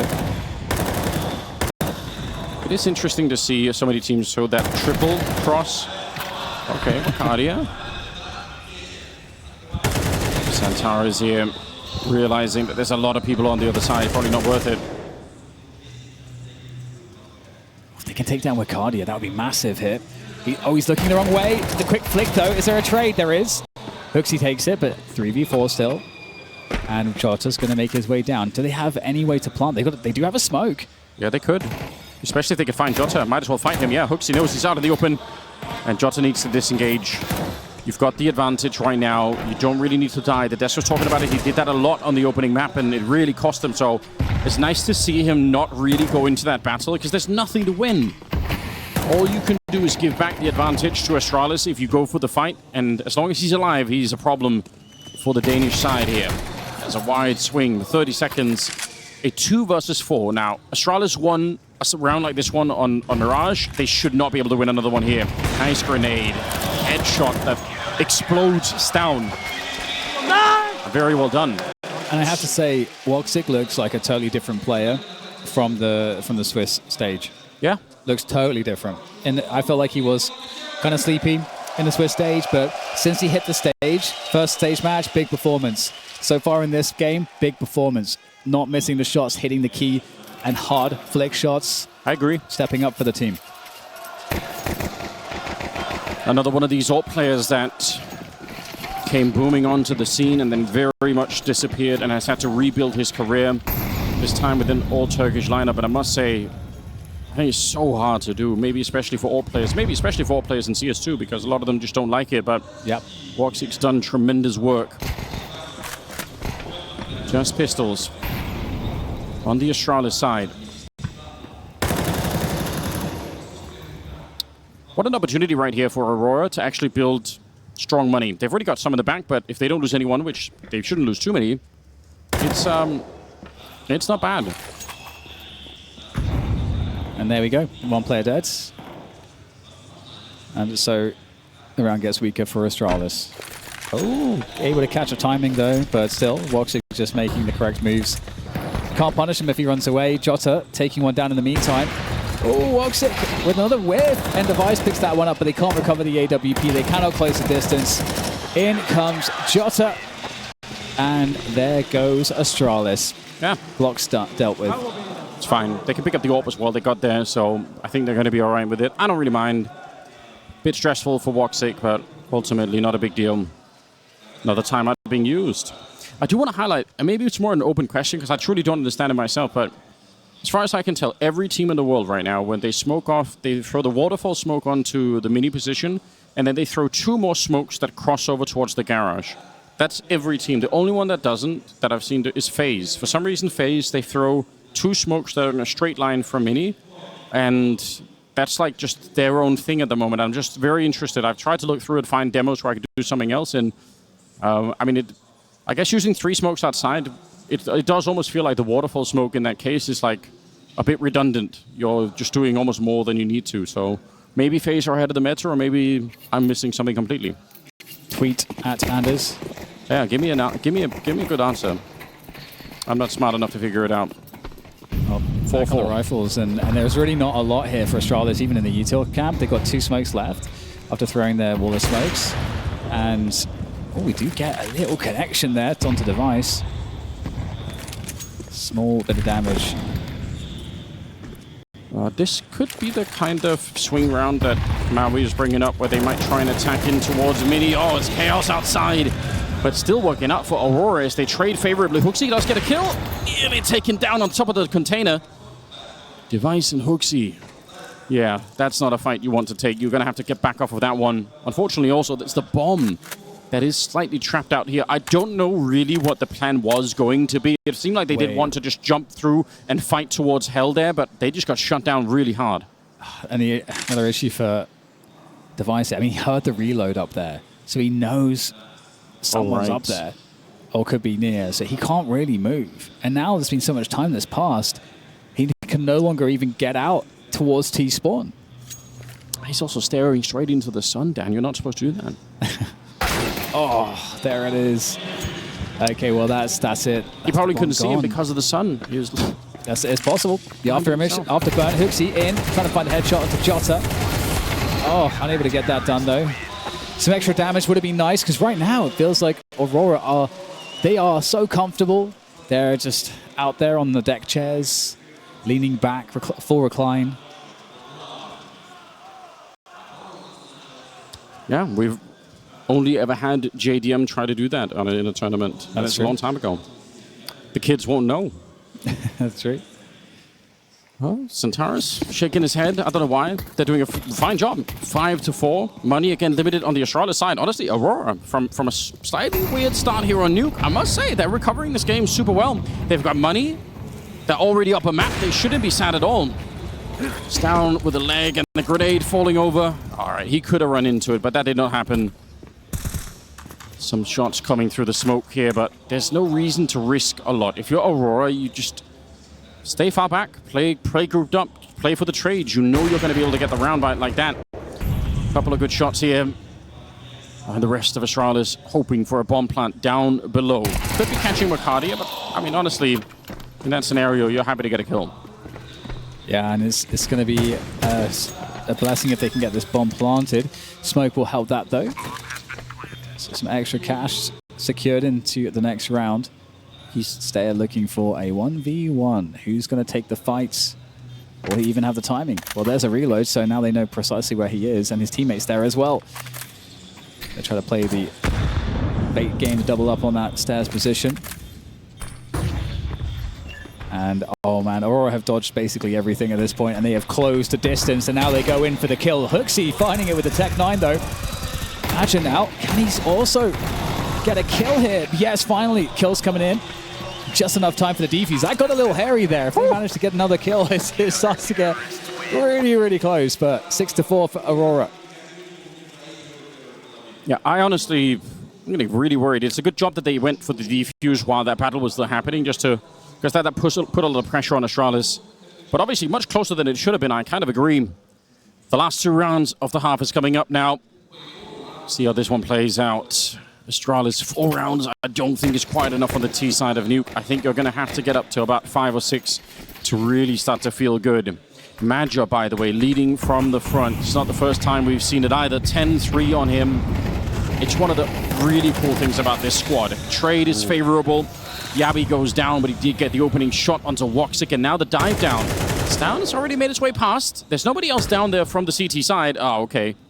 We are in the semifinals. Opting to try and get the knife kill. Not that it wouldn't have been cool, but don't overplay your hand either. It's a really good spot. And Device looking for someone to come and find information. There's your information, Xantares. And now Jota in a key position. Needs to get both kills. How many behind this? He gets both. Great performance there from him. 2 versus 2 now after that. And a minute to play with, but the key factor is the bomb has been lost at Jota's feet. And here comes a flank from MIBR, adding another kill to the tally. Oh my goodness, stavn. Oh no, MIBR's just destroying everyone. He's almost max money, Yanders. He's got $14,000. That is a 2 versus 4 there. Jota holding the ramp. Probably one of the most hated positions for people to play on the CT side. Nobody really wants to do it, because a lot of the time you're just, you know, running away, and then you're trying to retake the bomb site while everyone's dead. It's not fun at all. And Jota was very criticized by the desk, and I think absolutely rightly so. Not a good performance from him on the opening map, but he stepped it up here. And I think you can see it in every micro moment. Whenever Jota now goes down below the fight, whenever the Astralis are trying to plant B, you can see that Jota's not overfighting it. He's so much more careful. So I think they said, you know, he needed to get his head screwed on right, and that's pretty much what he's done. So I'm sure the desk are going to be pleased as well. 7-4. Astralis crumbling on the second map. This is their pick as well, and it started well enough. That wasn't the issue. Yeah. And they're feeling the energy. They really are. Yeah. No AWP for Astralis. That might be a blessing. They're going to be able to turn up the pace here. Woxic's going deep beyond T-Red. There he is. Fine stare, but the trade's through. Responsible stuff there, but they're going to double up on this play. Xantares is out there now. He's playing deathmatch, finding the kill up high on top of Mini. And he's going to keep going. Wrapping around this outside smoke. Disappearing like some kind of comic book character. Villain, and he's in the back now. Takes down Device. Oh no. Meeting aggression with aggression. It's 2v4 for Astralis again. It's a good thing you bring up. They've really not been scared of fighting Astralis out of this yard. They're so confident right now, the Turks. Beautiful to watch. Yabi, okay. That's a headshot if I've ever seen one. MIBR, no idea what hit him. Not even sure if he could even react in time. The bomb is on HOTU, and he's going to go plant it. I think down below. Yeah, he's doing that right now. So Yabi is just frozen in time. A 5th round here would be everything to Astralis. Yabi's going to call it out. They think it might... Oh, maybe they don't. I think they might have realized now it is the B bomb site. Xantares being held for a while, but now it's on HOTU to try and clutch it. The captain of the team, Xantares, is there trying to bait him into a bit of a fight. Oh, that's a nice headshot. Comes back in, but he's not ready for Jota, unfortunately. Aurora, you can see what it means to MIBR. His hair and his hands in the air, just ready to go for that one. Oh my god, that's crazy. Yeah, incredible stuff. HOTU was selling me on that one. Getting the kill against Xantares there was beautiful. But Xantares bought enough time for the assistance to come in. Yeah. Not allowing HOTU a chance. Somewhat, I guess it's been happening a lot, I think, in the first half here, where it's been just a lot of trade frags as well. Yeah. There's not a lot of room for Astralis to kind of roll an early kill into something else. They just fight so hard. That round was totally just dismantled, except until Yabi came in with 2 headshots out of nowhere on very low health, and then he picked up the info on one of the 2 players that was left in the hut, or rather the lobby position.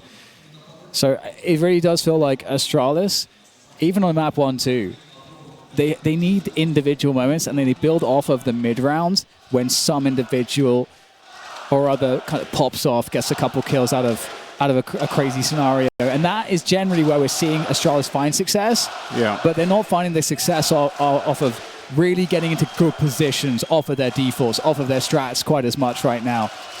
And that's never a good spot to be in. Especially when you're against Aurora, and they have all the individuals firing off.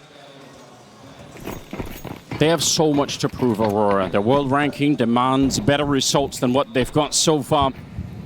The semi-final, but they are actually very close to hitting the grand final here in Astana. We've got the smoke, we've got the Molotov as well onto Maja. We'll see what they end up doing with it. HOTU. Similar thing as in the first pistol, just get a kill here, but don't overplay your hand. And HOTU understands exactly that. No reason to stick around. You might just be re-peeking into a P250. stavn gonna fall down below. Shooting out the window, so they know that he's here. And just looking for the cross. They're not going to be slow at all. Oh, they're actually putting on some speed. Running into the control room with 3 people. A horde of Glocks coming here towards the dualies. Device will get the one, but the trades are not bad. The bomb is already planted. Xantares ready to get some more. He's running out of bullets, and the backup was nearly there, but stavn manages to spin around, and somehow it's Astralis to pick up that pistol. I mean, that could have gone any which way. Yeah, that looked like it must have been a pretty sick flick from stavn. Maybe we'll catch that one. But yeah, Astralis, I mean, winning the pistol is a must. They won the pistol in the first half. You might not believe it based on, you know, if you had just tuned in towards the end of it, because Aurora had all the momentum, but they did win that initial first half pistol. Now they win the second one, and they just have to ensure that they don't lose out on the following round. If they did, I feel like that's just it for Astralis in this game of Nuke. And Aurora, I mean, they're going to have some money. They're going to have, I think I saw an AK going into this one. Oh, yes. And Xantares. He's 14-6. I love it. Not going to be too aggressive at the start of it. But yeah, the way that he's been playing, I think it's a good gamble. Could see them set up for some of the early utility here. Molotov to land on top of the hut, but no one is really playing there. I guess the interesting thing is that they have one from to the back of the site. Would put a little bit more pressure on. They've already thrown it out. Nice enough grenade here defensively. stavn getting one for the smoke. HOTU. That smoke timing is very good, and that actually is going to send Aurora back. Into Yabi, perhaps. Waiting in the corner with the MP9. He is primed and ready. MP9 delivers the first one against Xantares. There it is. Multiple kills. Ricardo finally trains it against Yabi, but damage has been done here. Imagine needs an individual play to save it. How is he going to find kills? The smokes go away. He's totally exposed. Totally exposed. stavn comes in with the finishing kills. And Astralis, they avoid what would have been a catastrophic loss if they had lost that round. So the ship right now is steering clear of any icebergs. Yeah, but it's a long way to find any kind of safe harbor at the moment, I think. Oh, nice timing for stavn. All right, he did see the first jump there. But you're not wrong. If they would have lost this round, I mean, that could have been the beginning of the end for Astralis. Picking it up and potentially getting themselves now a little bit more fired up. Okay, you can hear. They are excited about this. No immediate rush, but it might be on to Mini if they can get there. Oh, all right. They weren't quite doing it. I love a good Mini rush myself, especially if you know how to slide off the building. But they're slowing it down.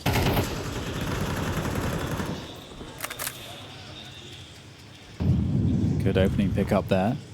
A few more pistols to worry about. Going over to Ram. They're testing these M4s at range. It's a tough one. There we go. There we go. A few feel-good kills from Astralis. It's kind of like, you're standing in the eye of the storm. Things are really calm, but you know that the storm is still there, and we're about to experience it now coming into this next round. Things are going to get a lot more real quickly for Astralis here, especially if we can get some of the early guns really working. 8-7, just a one-round lead. And what do we have? 4 AKs, 1 AWP on Woxic. And it's a very open game, to be honest. I'm not really sure if we can call it yet. Deep nade lands on Woxic. And stavn wants to be aggressive. He's going to be flashed in. Could see Device. He's already thrown the flashbang now. Really wide swing, and it catches Centaurus. He knew something was going to be happening. Jotas made a bit of a drop down there. Doesn't take too much damage for it either. And they're looking to see if they can punish stavn. They want to get him before he escapes. They know he's still out here somewhere, but not really sure. Jota not paying attention. Woxic goes down, and they finally get rid of him, but unfortunately they had to kill, or he had to kill 3 of their teammates before that happened. Such big damage. It's reminiscent, actually, of the same round when we saw, Astralis' first T-gun round. They just got demolished. And again, it's Madja. It's got Ricardio with him as well. It's got to come down to these individual finds now. And the great thing, if you're playing the CT side of Nuke, is that you can hold pretty tight to your rotations. You don't have to move very much. Get between the sides pretty quick. Madja making his way through Squeaky. Ricardio might find a timing that might be possible. I mean, the bomb is up by Squeak, right? So this is going to be a very hard round to win, and the positioning there for stavn, I think, just nullifies any chances. Great work, honestly. And I think Astralis, to some extent, showing us too that in a round like this one, where there could have been a lot more movement for the CT side, just playing it slowly, not making the mistakes. Yes. All right.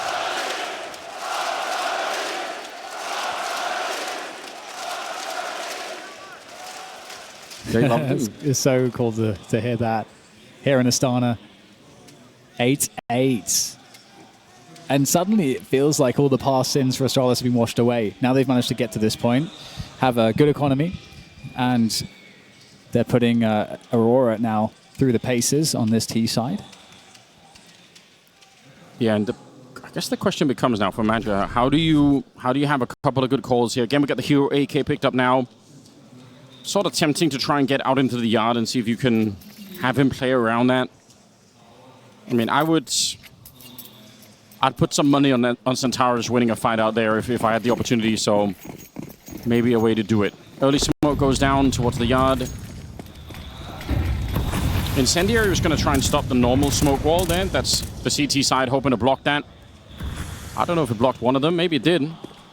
There is at least a giant gap here, but it's Centaurus in the yard. Let's see how he's going to be playing it. Just waiting for a reaction, but there is actually nobody out here. Finally, it's going to be the AWP showing up, clicking away. Oh, it's actually Jota to hit it, but still very well played. stavn gets one in return almost immediately. Very important to get just the one there. Yeah. And Navi now holding it. He's got stavn as well, and look at this bait. Just setting it up. If you peek, if you wide swing, you used to go right into the AK. Very well played. Astralis going to be up at 9 here, and they don't lose for more than one player.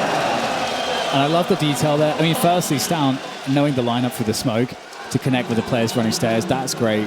But I also love how the setup works there between the vents and the decon stairs, where you've got, the guys in the vents going for reload, and then the tray frag is going to start fighting me. But instead of reloading, he just pulls the pistol out. So you're still fighting 2 people, but you're switching targets. So, I love that level of detail there. 9-8.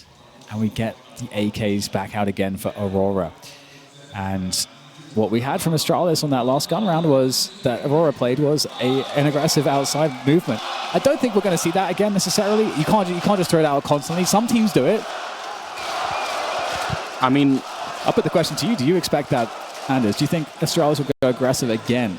No, I doubt it. I feel like they don't also have to do that. Also, you've got the AKs and everything else. Like you can take some of those longer fights. What I would love to see is for Aurora to try and steal a page out of Mouse playbook on Nuke, where you set up the wall of smokes, but you actually flash and grenade your way through it and fight towards CT spawn and try and make the wrap around. I think that's something that they haven't really done yet, and I think maybe Astralis won't quite be ready for it either. Smoke wall is up. Incendiary to try and stop anyone from crossing, and then probably in a second or two, there could be an HE as well, but no, he's just going to try for the spray down. They don't actually have the HEs either, which is a bit disappointing, I guess. So, Madger's made his way down. That's a victory of sorts. And no one from Astralis has actually rotated down just yet. Okay, stairs going down from ramp. Oh, here we go. They're going through Mini, and that's a great defense from Yabi, and stavn there as well. stavn activated from the Garrus position, but the trades are good here from Aurora. Yeah, stavn needed to get that kill, and he definitely had an opportunity as well. 3-3, Aurora. This is a critical round. They have no more money. Losing this one, Astralis might be well on their way to actually winning the map, but then you'd be on train, and that is not good for Aurora. Wakadia gets dropped. Device has only got 7 kills, but that one's important. WOXIK! Hold on a minute! Yes, there from the high ground. Very nearly getting the double spray down. Recommitting into it, and the timing could not have been any better. Astralis climbing their way back into this game. It was a very slow start here on Nuke, but you could see the smiles started to creep across their faces. And the same could not be said here. Unfortunately for Aurora, they're in a bit of trouble here. 10-8 is going to be the scoreline. No bomb plant. Money is questionable. And I even forgot about it, but the fact that train is the final map is... Yeah. It's huge. That's an issue. And the amazing thing is, Astralis didn't really move people from the upper setup. They didn't really believe that Aurora really went down.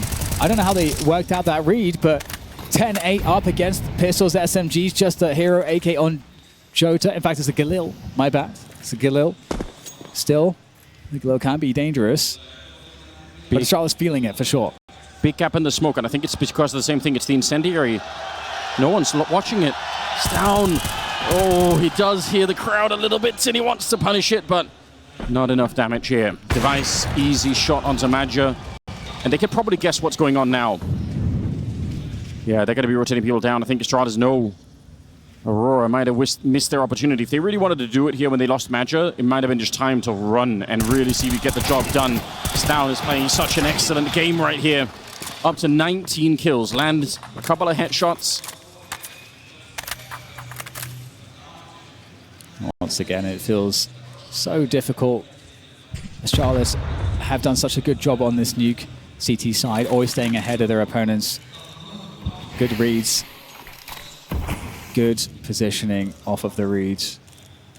Aurora looking for anything right now. Trying to plant in the smoke, but so telegraphed. And there's no way to punish. Yeah. WOXIK. Can he get some extra damage in here? Anything. Blake is good there. 3 more players to find with 20 seconds. Not looking like it's going to be possible. Device holds it down. And Astralis again going from strength to strength here on Nuke after what felt like such a difficult and a painstaking map. They finally found some footing. It really is worlds apart from the other version of Astralis that we're unfortunately very used to seeing, but this one, not a lot of mistakes in these rounds. They're keeping it real cool. Timeout called for Aurora as the Astana crowd are chanting Astralis. Unbelievable. Yeah. They're 2 rounds away, Dan. Train looming in the distance. Again, the sheer level of heartbreak for Aurora if they end up losing the series, which, again, it's some, they won the first map, so that's good, but still, I don't know how solid they look right now. Well, we'll see if they can get there. This game has certainly been unpredictable so far. The first map extremely close. WOXIK back on the AWP. Aurora looking to have some outside presence once again. You've got obviously the wall of smokes. Delayed this time. Delayed to not hit the incendiary. So Aurora are learning some of the tricks. That's nice to see. Oh, hello. Where did that go? I was supposed to slow Xantares down. Yeah. So stavn actually doesn't expect someone to be as deep as he is right now. Yep. See if it makes a difference. And Astralis, they don't really have anybody lower just yet. Because they're playing double ramp. It's a really weird fact that sometimes you can get down almost too early and you can't really do much with that position. Because if the window isn't broken... Oh, yeah, he wanted to. He wanted to see if he could look through the boxes there. So you can see Centaurus is down there, but all he's done right now is throw a Molotov just to try and force someone to rotate. But I don't think Astralis are buying this. They did this the same time previously, and Astralis didn't buy it that time, and they crushed around. Aurora went upper, and they got destroyed through Mini. Are they giving us a different look here? I don't think so. I think they're going for Mini again. The bomb is on the other side by the squeak door. Jota wants to come through.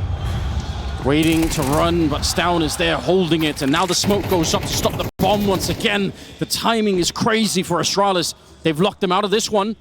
We're down to 20 seconds. It's going to be another 10 seconds before that smoke even fades. HOTU catching them as they run through. It's an easy kill onto MIBR, and we're down to just 15 seconds here. The trades are in. Woxic goes down. Astralis, they've read the whole round. They did not buy the fake down below, and the timing there for the smoke, and also obviously the smoke being held as Jota was trying to push through. What a round. Truly. It's actually so sick that, because I'm expecting, as you often would see, at least somebody going down the vent or some kind of reposition. But that's 2 times in a row now that Astralis just don't, they know it's straight bait. 12-8 on the precipice of forcing a third map train and putting themselves into a chance of getting into the grand final here at PGL Astana. What a comeback for the Org. Oh no, absolute catastrophe. Centaurus falling off the silo. That's terrifying. Forgot to buy the parachute. 4 versus 5. Yeah, that was going to be a much, much quicker play. And he doesn't jump, right? You just have to run across. Like, you don't actually need to jump to make that leap. So, but when you do it and you get shot, it's not the first time that we've seen it. What a miserable way to get dropped and possibly pushed onto a third map here. 4 on 5. A minute on the clock, and HOTU, look at what he's doing. It's a late lobby crunch. That's something that Astralis have not done throughout the entire half here. And they do it in a round where they already have a man lead. There's no way for Aurora to read it. Oh, what a call for HOTU. Device, nice flick onto MIBR. I don't think Aurora have any more energy left to play on Nuke right now. Low on health, Woxic gets shut down. That's the bomb, lost as well, and Device with the headshot. Astralis, a giant recovery to get us onto a third map on train. I really can't believe it. Danish Counter-Strike delivering here on stage. It is incredible to see. I mean, there's been so much of the story of settle this semi-final, and I couldn't really think of a better battleground. It's not the most played map in the pool right now. In fact, it's been dodged by a bunch of teams, and maybe that's one of those things that's going to come back to haunt Aurora here, because they don't have necessarily the practice on it. I'm really, really excited to see how this one will play out. I would probably pick Astralis, but it's a bit of a coin flip here. Let's see. I totally agree. We don't really know, and that is what makes this actually a great finisher between these two teams for the grand finals. Who is going to be on top here? T side for Aurora. Astralis still on that CT side. That was so good for them on Nuke. But will it deliver here on Train? Well, they got some utility right now. Aurora, they could just throw that very, very deep Molotov that lands in the C connector. It could be better than a smoke in many cases, because the smoke, people can obviously still jump through it, but the Molotov is going to be a bit different. So, Wakadi is holding this side. They are going down towards at least checking Pop Dog. It doesn't mean they really have to commit to it, but it is dangerous if there are any CTs here. And looks like they might just follow through. Okay, so MIBR is pretending, right? He's saying it's a B execute, guys. Deep Molotov flash going in. But in fact, it will be the A yard that is under attack. HOTU throwing out some bullets here, but that smoke going down towards the icon position really shuts them out of the fight. Device with a critical shot to take down Wakadia. The bomb is planted though, and Santara's trying to answer back here. A lot of bullets for Woxic, not a lot of kills to follow. 3 versus 4. Device cracks another skull out here, and they're hunting him down. Oh, it's a burst fire. Woxic trying to get the job done, but so far it is all Device all the way. 4 kills here, and Jota swinging wide for it. An ace, cold as Device. Great stuff there from Device. You can see the smile on his face.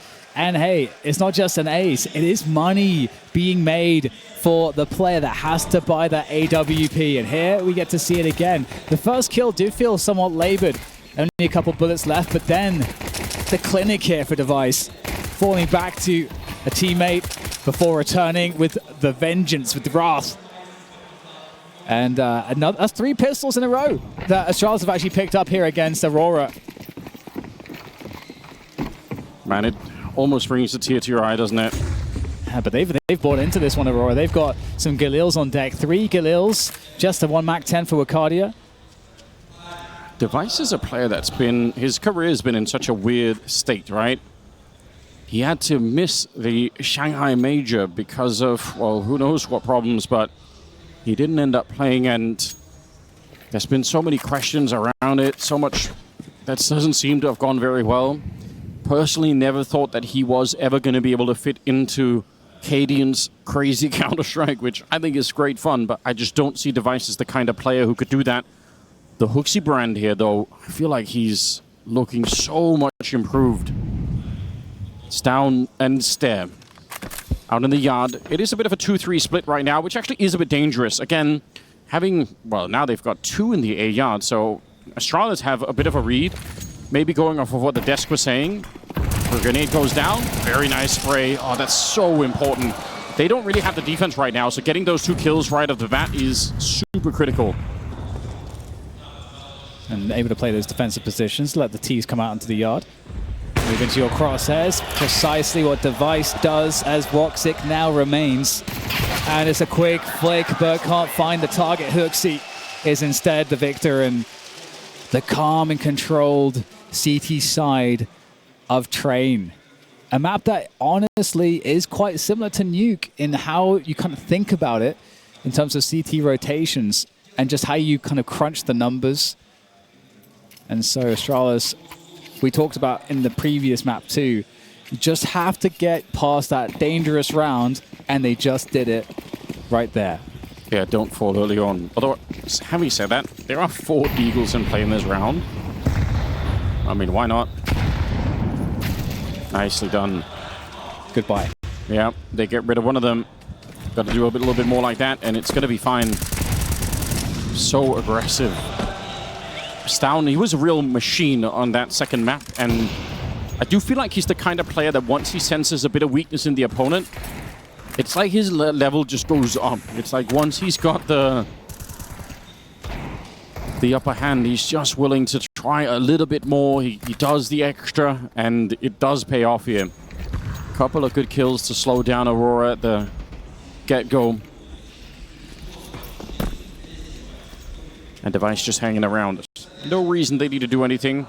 The desk highlighted that Aurora do like to hit the B bomb site, so it will be fun to see how ready Astralis will be once they get into the rifle part of the game for themselves.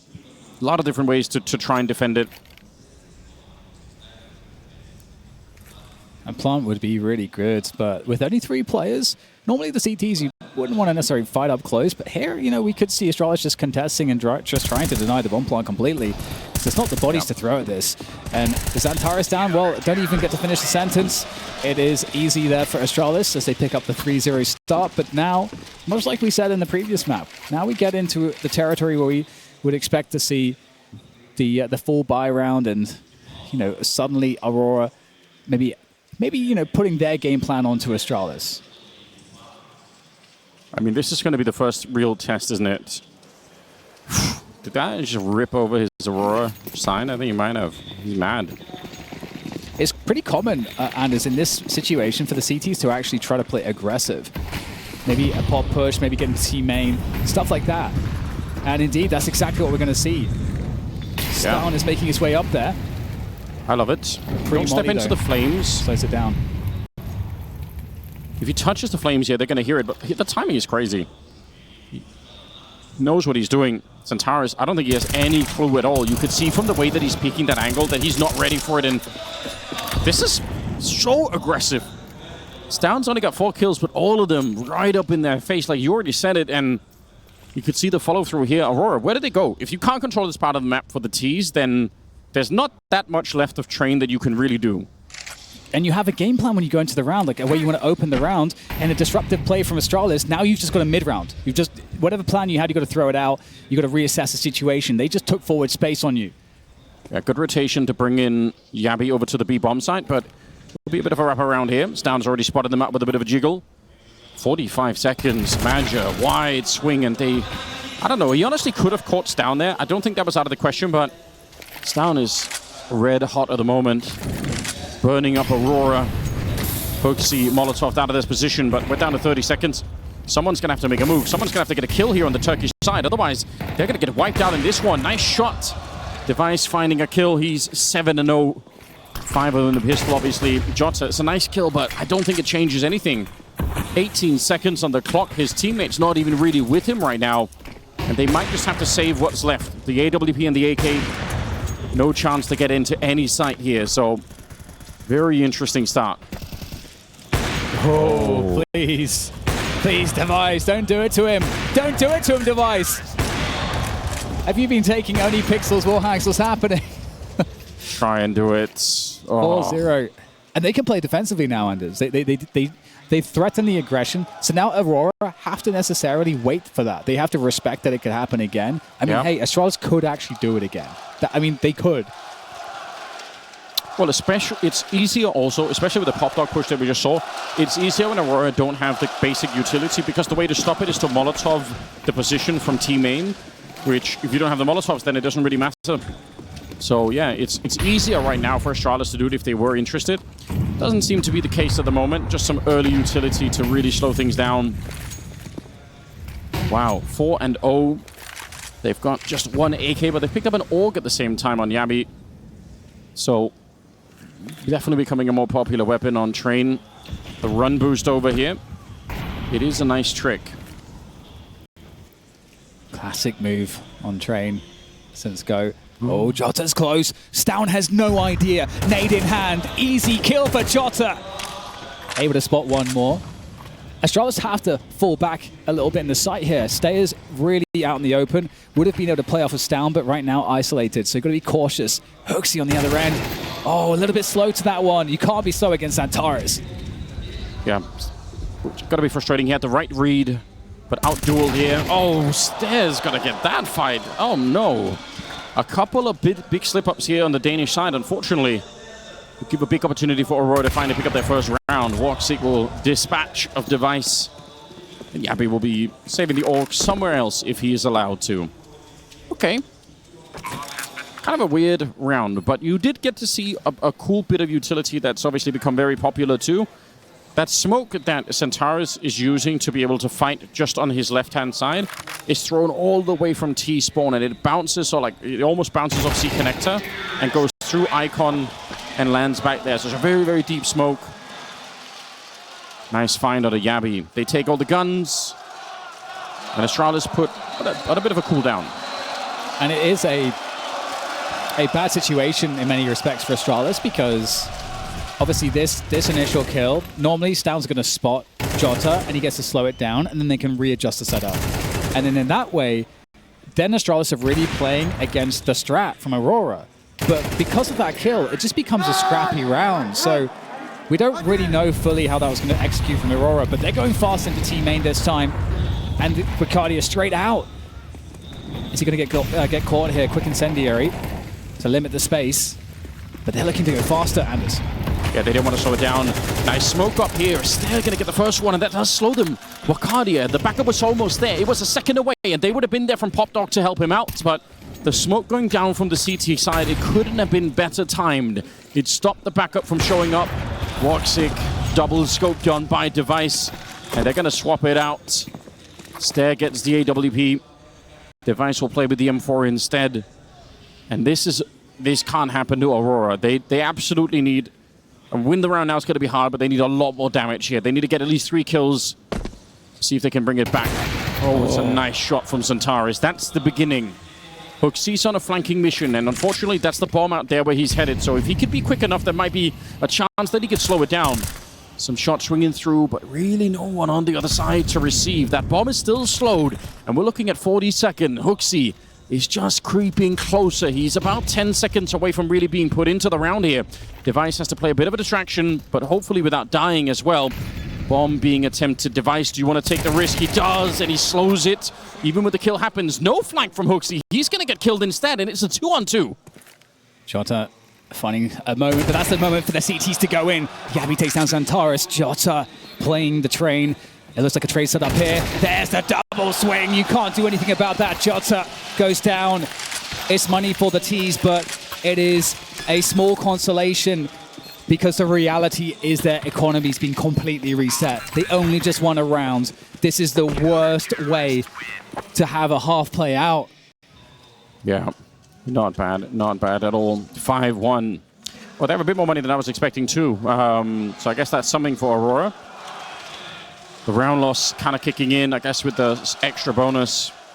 Had a little bit in the bank here, but I mean, even at that, even if they can buy this round, it's still pretty sketchy. 3 timeouts, and they've used one of them. Yeah, time to have a real serious conversation. The attempted pace change there is nice, but I think Wakadia, when he's pushed in front like that, he's hoping for a fight. He actually wants somebody for Astralis to be flashed through the smoke or something like that, which again is super common. That that diagonal train is a part of the map that the CTs do want to control. Or red train. I love it though from Astralis not going for that typical maneuver. And Astralis are in an interesting situation here because you don't typically want to get too aggressive in their spot now because the other team's so struggling just to get a round to work that you don't want to give it as an option, but they might be trying to do it. I think they try to get 2 in here with Yabi, but he got split up because of the util. Still pushing forward. Stavn is behind him, I believe. Might as well keep going now. So they've got the setup still. Yeah, but this time Aurora are actually aware of it. And it's also possible that they might have heard some of the burn if they're close enough by. So they look like they are very well aware of what could be happening. So it's a nice start here for Aurora. Smoke to try and slow it down. Oh, it's so important here. Madja and Wakadia both on 0 kills. That has to change. There's that deep Ivy utility. We know what's coming next. That's also why HOTU is playing anti-flash in the corner. Missed shot here. We could see HOTU's there. They know what that smoke means. They've already encountered it once. It's a really good setup. Counter flash comes out. Centaurus and Woxiga on the other side. The whole round could be decided on this battle. The bomb is making its way to the B bomb side, but actually the Danes are kind of ready for it. They've already got 2 people here, and they'll fall back from the Ivy position. Now they know the bomb trying to get onto the site. They drop down. They don't even check the corner. Stand not ready for a second drop. And Wakadia gets his first kill. That's about time. Madja adding to the tally. 30 seconds, deep grenade very nearly destroys Stavn, but he is there and running and shooting. It gets the headshot onto Wakadia. 3-on-3 now. Around the train device, he might have a really good spot here. Oh yeah, he's going to find one for the smoke. It's a double actually. He's done everything there. Woxiga in the clutch against 2. Has to buy time, but HOTU out the smoke. He's going to find it. HOTU, ever reliable HOTU. Astralis have everything behind them right now.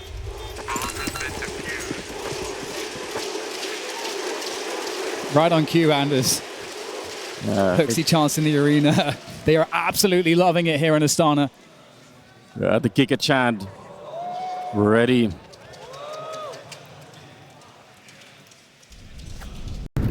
We mentioned it on Nuke already. The looming threat of train as the 3rd map. Not something Aurora probably were very satisfied with. Yeah, a little shrug. 6-1. Round loss bonus is giving them a helping hand right now, but Aurora look a bit lost here, and look at the aggressive setup. If you swing wide to dodge the AWP, you're going to die to the rifle instead because you're running into that fight. They will be going down again. Pop dog it is. Last time they got stymied by just really good grenade usage from Astralis to slow them down. Here comes the peak as well. All right, they pulled back the setup. So Centaurus gets to live. They do know the AWP is there now. Ana hasn't been tested too much by Aurora with some of these faster plays. Are they still going to just ship it in and go for a re-hit? Astralis looks so ready for it at the moment. Yeah, this incendiary could be quite interesting. See if he gets the right timing. It has to be absolutely perfect, otherwise it'll be too late. Slows them down once again. Oh, it's so frustrating, Aurora. They're all here. The entire map is lost. Look at the rotation coming in.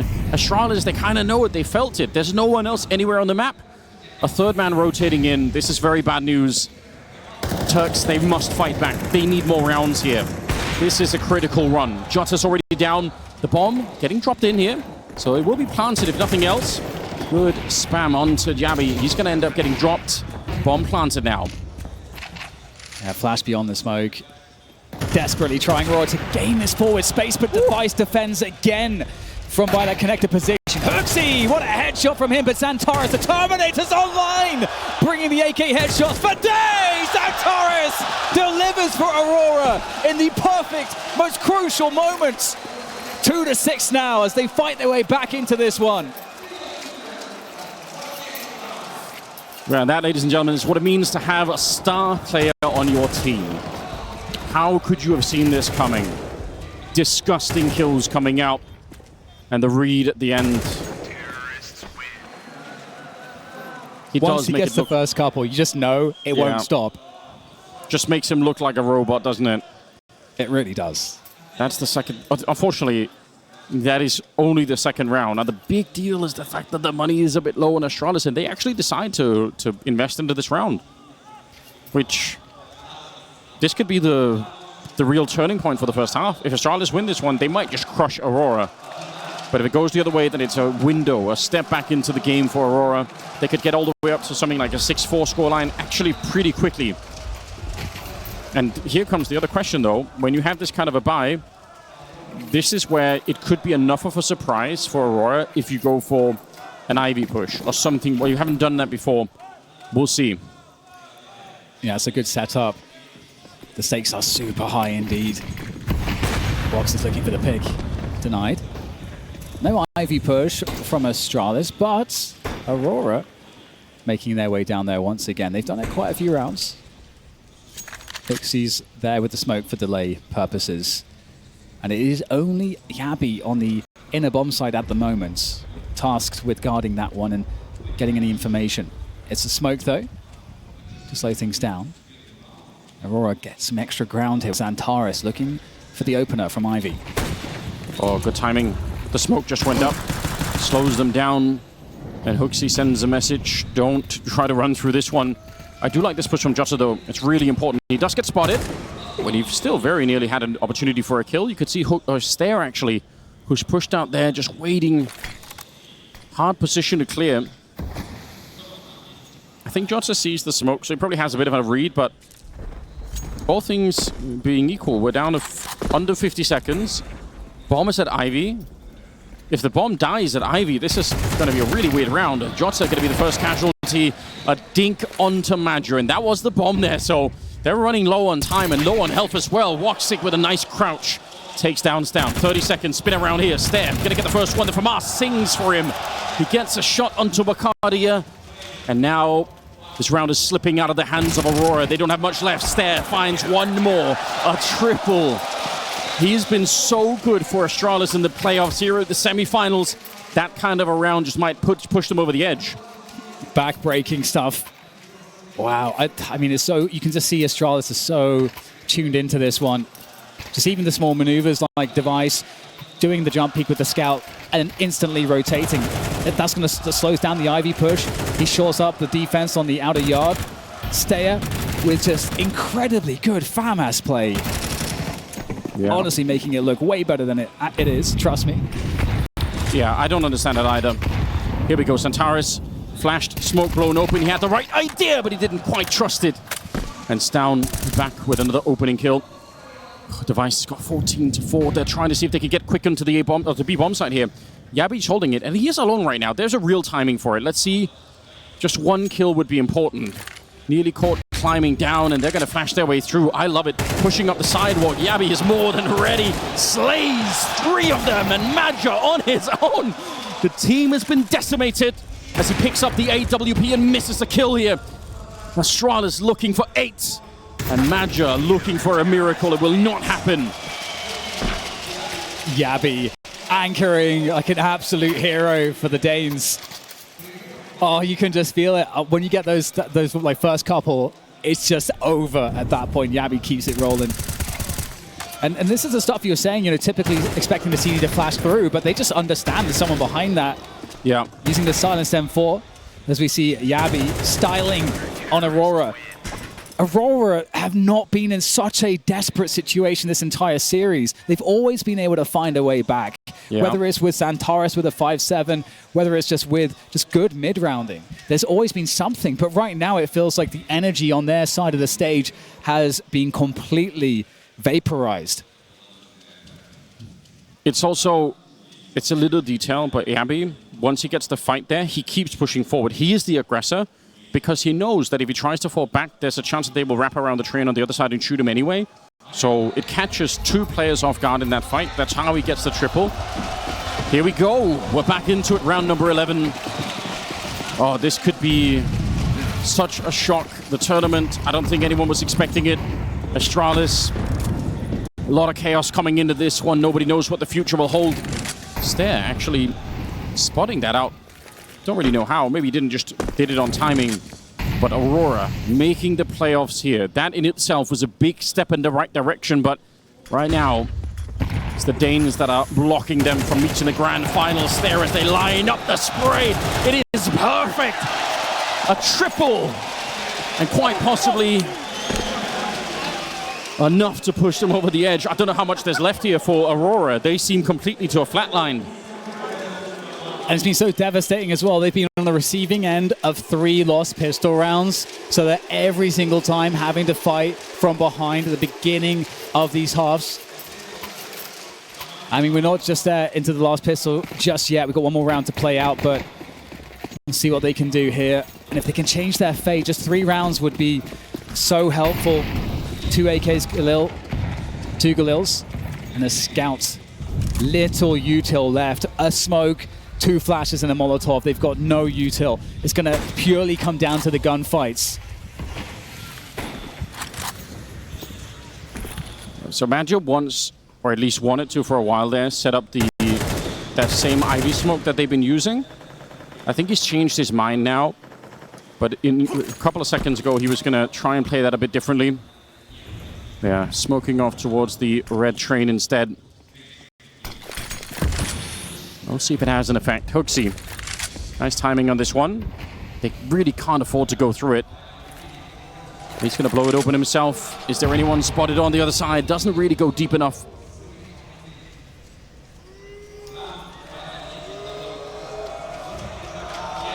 Oh, he's not sure. The crowd is. Spray, it's a good start. 45 seconds. And he spots every single one. That is so much information. He knows what's coming next. It is a missed shot for Device, but he peeks with the vehicle. That's wild and crazy. He is pushed back, but the Molotov also stops them from hunting him down. 30 seconds, Dan, as they try to make their way onto the A site. This could be another disaster. Aurora, they're not controlling it, but finally they get the kills, and that might make the difference here. 20 seconds on the clock. Where is that bomb plant coming from? stavn, I don't think he could stop it, and the mission's almost done here, Aurora. They might get that 3rd round. One bullet. One bullet, that's all he needs. Swapped out for the AK. The second for Device. And hang on, Storm's still alive. Moving from the outer site. Finding his way around the train. Device connecting on through. Maja, gets it off of the peak. Now it's down to Device. But 3 rounds is what it'll be at the end of the first half of train here for Aurora. At least something going in to the last half of this semi-final. And my God, they need a pistol, and they haven't seen one in ages. What a letdown for Aurora. Such a sick semi-final for them. But the fact is as well, they already looked a bit pressured on Mirage. That was a bit of a struggle. On Nuke, you could tell Astralis really came alive. And now on Train, Aurora, they knew they were never going to be playing Anubis against Astralis because that's the map that Astralis always banned.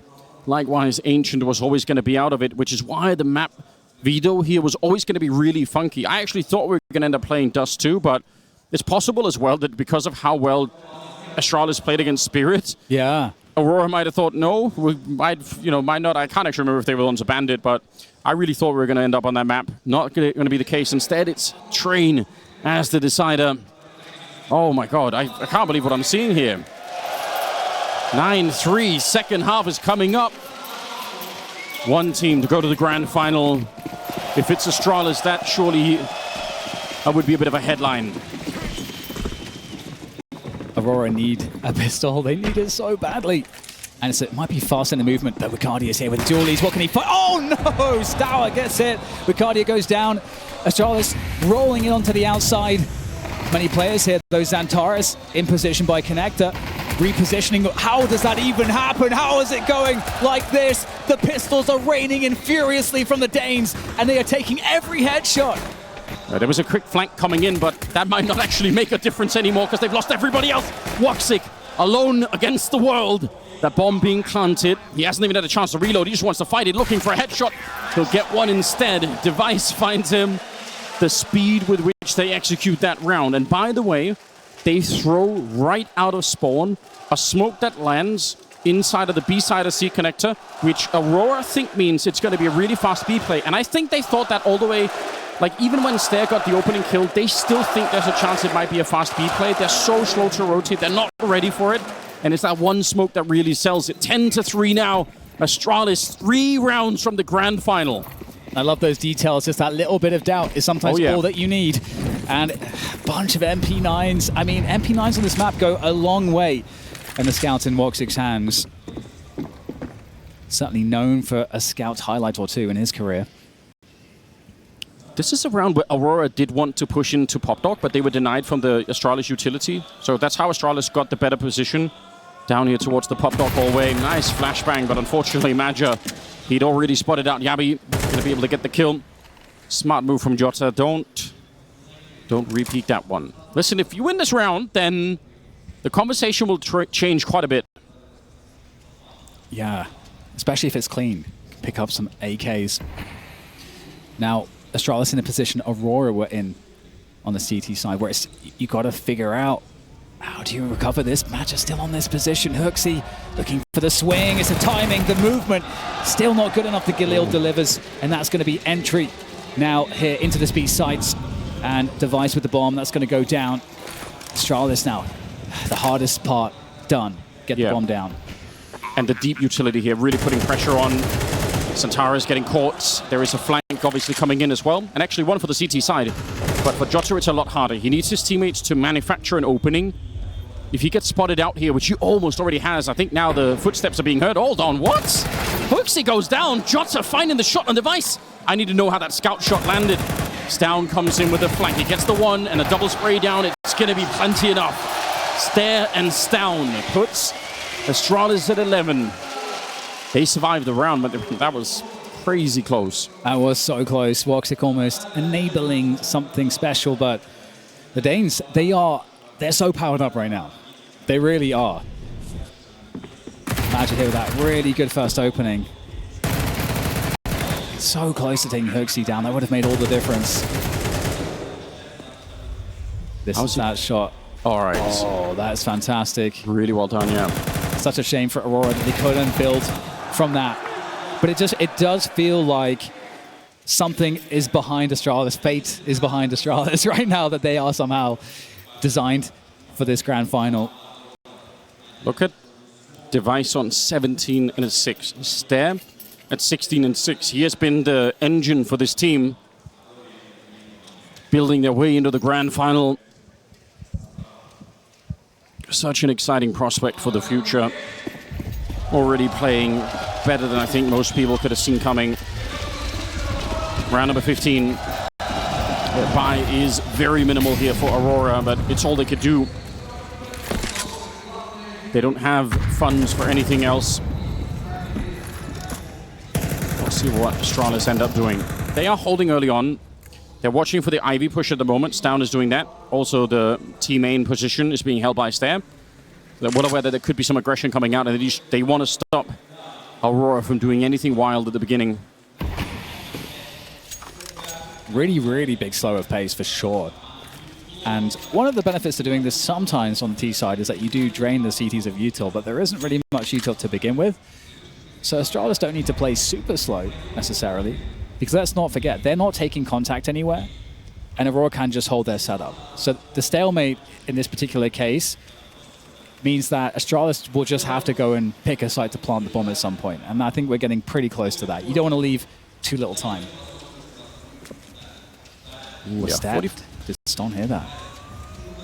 I mean, they're bringing the bomb back, so all the way, Centaurus Yeah, I think you heard it. has moved a bit closer here, tries to take a peek, but stavn, that is so much patience. Think of how much time in the round has been spent just waiting for that peek.